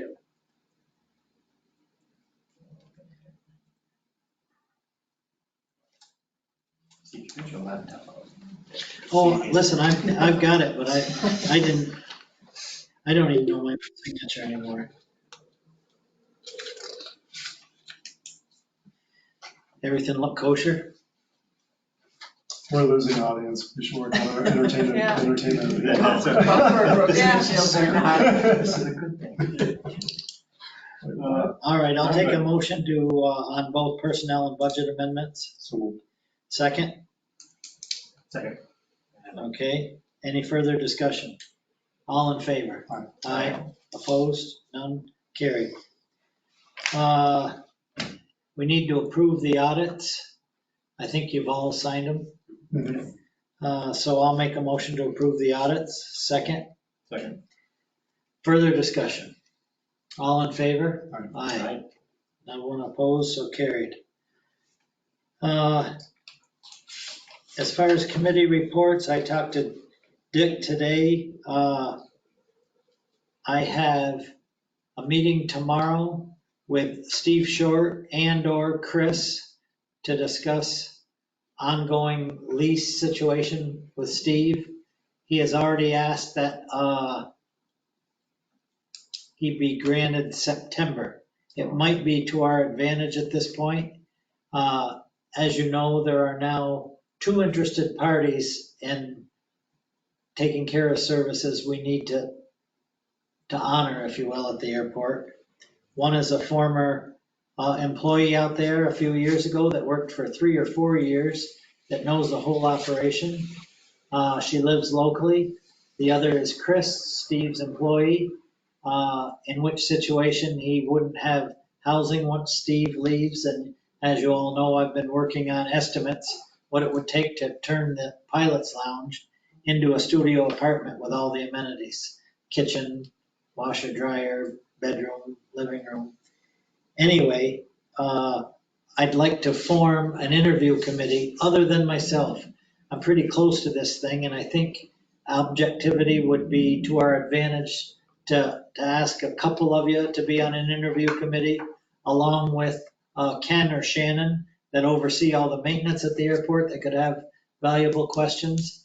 And then out of that interview, determine whether we go with a Chris scenario and convert the pilot's lounge into a studio apartment, or go toward Melinda Walton, who has prior experience there.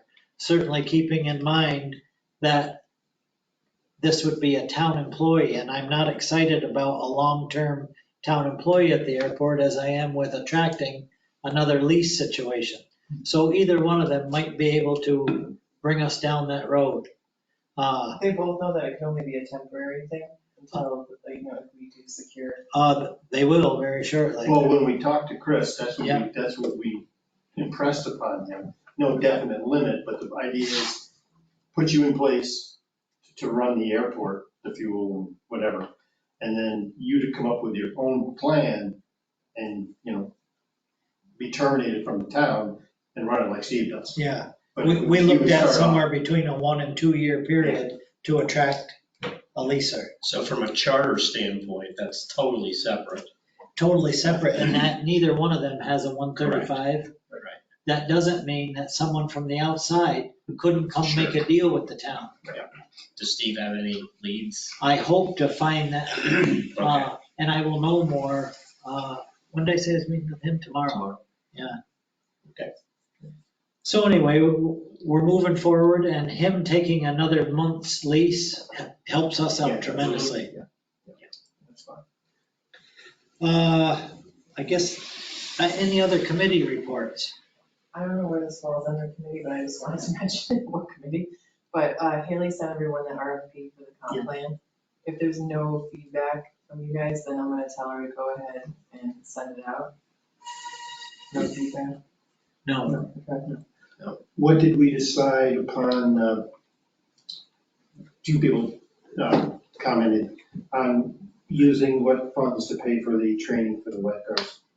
You want to use the lead funds or not? Oh. There's not enough money in Oh, no, there is, Yeah. but you had suggested that you want to. Well, and I wrote it wrong. I meant if there wasn't adequate leaf funds, Good. then aside There is. from leaf, I was okay with the town No, paying. there's, what did Kathy say, there was 600, there will be $600 left, and what's the bill, 350? Good. And I think, I like your idea, Derek, of getting together, because there's a more economical way to come at this. If there's a plan in place, rather than we need it tomorrow. Right. And we know we're always gonna need it. Correct. So- Lifeguards need it every year. Yeah. So do the youth commission folks need it every year, so. And I guess, I don't know what you know about, what a certificate from one and a certificate from the other. It's both are exactly the same courses, Yeah. but New York State Department of Health will only accept Red Cross. Yeah. Not American Heart. And is that something by appealing to them? We have appealed to them until we're sick of appealing. Yeah. It's just in Albany, according to Chris. But it's fixable, I hope, because we can't every year be in the 11th hour. That's what I mean. If you line up your American Red Cross instructors to say that by this date, and I think there's enough agencies out there, including the hospital, that can do this pro bono. Good. So once the youth program is settled and running good, let's get together and you help us figure this out. Yeah, I think it's an easy fix. Good. Yeah, I mean, timing isn't good, so, I mean, Right. not just You this, but like with, I have to redo mine this year, but mine, I'm good until September, so I have Cora do mine with the teachers. So we have all the right players here. Yes, it's just, they all, like I talked to Jim Grant today, who does Okay. ours down at the fitness center, and he said, I'd be more than happy to, but I can't do it on, Yeah, tomorrow. 24-hour. Well, that's the thing, I mean, So- if we talk to Jim or Cora or anything, and we knew ahead of time. Right. Yeah. So, back to your interviewing, I'd be interested in. Good deal. Yeah, you bet, yep, All right, I got one. I'll do it. Dick? All right. I'm not gonna be in on it. And I think Kenny, you want another job? That's 3 people. Yeah, I don't care, an interview. We can't have three, No. we have to It's post it. quorum. No, I We can't thought, have 3 people. You know what, some of these rules, I'm getting ready to tell people, a little pencil. I don't want to say anything, but there was one president recently who was. We don't want to go down that road. Oh, all right, then I rescind that motion. Yeah. Thanks for stepping up. And so I'll make a little note. I already ran it by Ken today. The only other maybe park district committee update that I had to do with training, I wasn't going to get into specifics, but the other training that I think our camp council should have, which Tim Seymour has offered help with, is verbal de-escalation training. And so that's another thing that we want to keep on our. I'm glad you brought that up. And I just had an offer by Tina Stubbs, Okay. who ironically will be the one-on-one. Oh, nice. Yes. And she said, I'm certain. Tina, yeah. Yeah, she said she knows you. She goes, do you want me to call Emily? Yeah. I said, yes, try it before she calls you. So she's excited about training on de-escalation and she has certification. To train. Yeah, on holding On or. physical. Yeah. So it's a great move forward that she said you can pick 2 or 3, or if you want everyone to have this. But is she thinking that's something that should be done now, or are we gonna try and wait, like a better plan for next year? Well, I think because we're in gear now, touch base with her. Okay. She's willing to do whatever. Yeah. No, it's obviously a program that would help, so why not? Yeah. And she works with, she's had the one-on-one. most intensive, students, so. Also Park District, I forgot to call it. I was going to call it. Kenny, Zach, myself met with C&E fencing. You know about this. Yeah. And we went down to the lacrosse fields and looked at the fencing we had talked about around the pickleball courts, put a line of fencing in, and a bunch of gates to not only secure the lacrosse area, that area, but to also secure the transfer station. And we'll be getting, probably in a week, a quote for that. And the point is, with all of that, it's a case of, hopefully we can get a relief grant for at least part of it, so it'll be for next year. And as a matter of fact, the guy that gave us the quote, he was working on my property, and I said, you probably couldn't do this year anyway. No, so it's for next year. Well, so when you get those figures, I'm gonna kind of rely on you to start the application process. Yeah, Whether- well, I'll work with Haley to work on it. Okay. Yeah. Good. Yeah. So to dovetail off that conversation, have we decided what's going to happen with the volleyball courts? Going 1, going 2, just base hand? No, our plan is to rough in 2, because you guys already okayed half of the quote that was in, that was presented to us. You went and found a better price. I found a better price. Okay. But that effort let us. In your court. Oh, no, you got an even better one. Oh, good one. I was like, wait, what? I like it. Half that amount, we can put well over a foot to 16 inches in each court. Okay. So that's what I'm gearing for. Anything past that halfway mark, which is $3,500, that's all we're gonna haul. Okay. I can't tell you the timetable, except that I just talked to the guys at Highway this morning. They only have this week to haul sand, because next week is blacktop. Then it puts us into the 17th. Okay. But I am very confident that I will have those ready by August 1st, which was kind of the deadline. They wanted August to be able to get in there, set up their nets. They're buying the lines, the nets, the balls, the rakes. Okay, so we're going to be all set to go, and then if they wanted that sort of finer sand, that would come next year, and they have to have another funding source. We're going to ask for it to be screened. Okay. Yeah. So then, yeah. Can we use any of that stuff we got brought to us as a base? Sure, that's going to go in first. Okay. We did have someone, they're changing, I love this, at Water's Edge, they're changing their beach sand. They're taking all the old out and putting the new in. They've already done it. So we got all the old sand. Okay. In like 20 yards. Oh, yeah, we got a lot. Big tandem. We can always go in there and steal their beach sand. Yeah, no, I got a call from the property manager at Water's Edge the other day. He says, you want it out of there. And he called me and says, I heard you're putting in volleyball courts. You want the sand? It's beach sand. It was a great offer. Yeah, I said, yeah, no problem. We'll take it.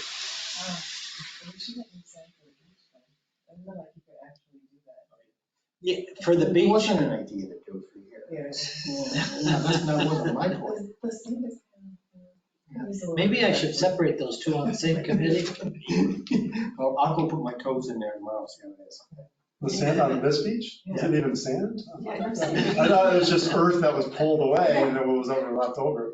We need some new sand there, so. Okay. Perfectly. You're not there for the sand, you're there You for the will, water. okay, next year, well, we'll talk. No, it's like a resort. You have a Golden Arrow, it's like the nice white sand. And then over here, it's like, oh, they wheeled this up in Brooklyn? Did they dig whatever earth? It's a Minnesota Beach, come on. Lauren, we didn't forget you. You've been quiet back there for 2.5 hours now.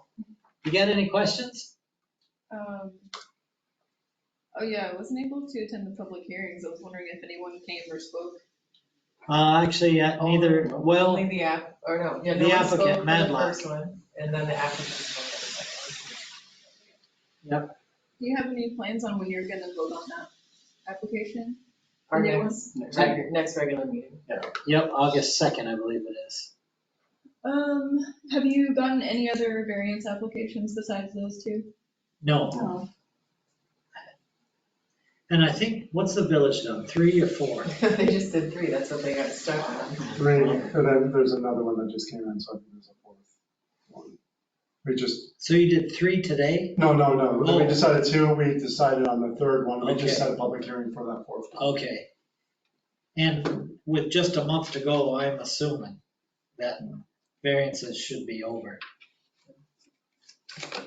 And so far, none have been approved, correct? No, it was 3-2 upstairs. Yeah.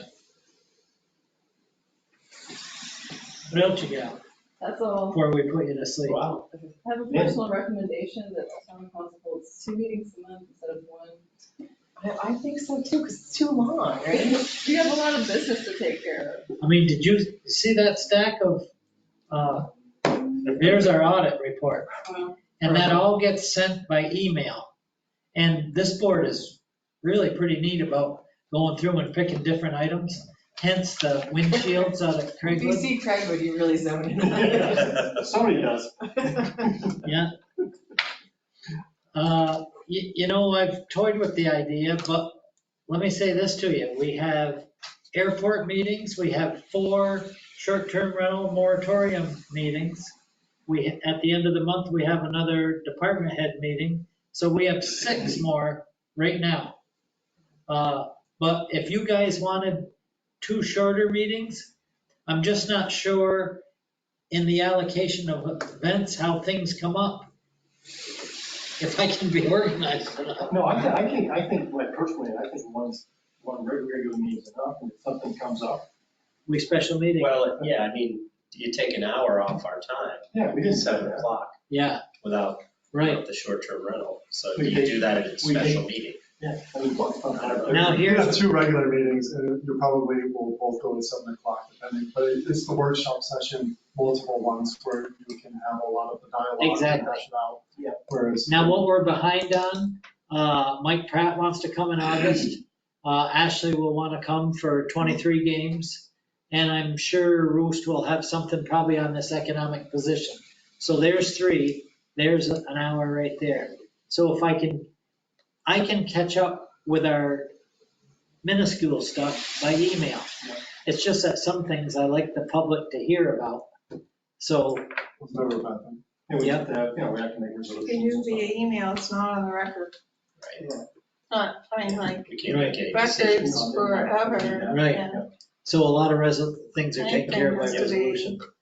You know, someday in You're absolutely 30 wrong. years, somebody's gonna wanna look back. I found it to be, well, Mayor Rando, regardless if you could have 37 meetings in a month, they would all be 4 hours long. However, when you do 2 and 2, the meetings generally do go a little bit quicker. Because the village meets twice a month, plus a workshop. 4 times a month, 2 workshops, 2 board You meetings. meet every week. Essentially, yes. But there's only action taken at the board meeting. There's so no 2 action meetings. taken at workshops. Right. We should talk quick about, when do you have to be done? Like, August 31st, is that because we start any talk about, budget. okay, And that's a red line. okay. So I thought the SDR conversation was going to start earlier from both, but we wanted to get it in, but then there was just normal course of life, and then it seemed to got pushed back. So have you now- guys set meeting dates yet? We have not. But they, I mean, they already meet 4 times a month. Yeah. So I think they're going to factor in, part of the workshop, it would be dedicated to that. That's what I understand. Okay. There may be additional ones if we have not, if it's getting closer to August. This is what I understand, the conversation I've been part of. They may add additional ones, but. So far, you'll just follow your schedule. Yeah. Okay. All right, I'll take a motion to adjourn.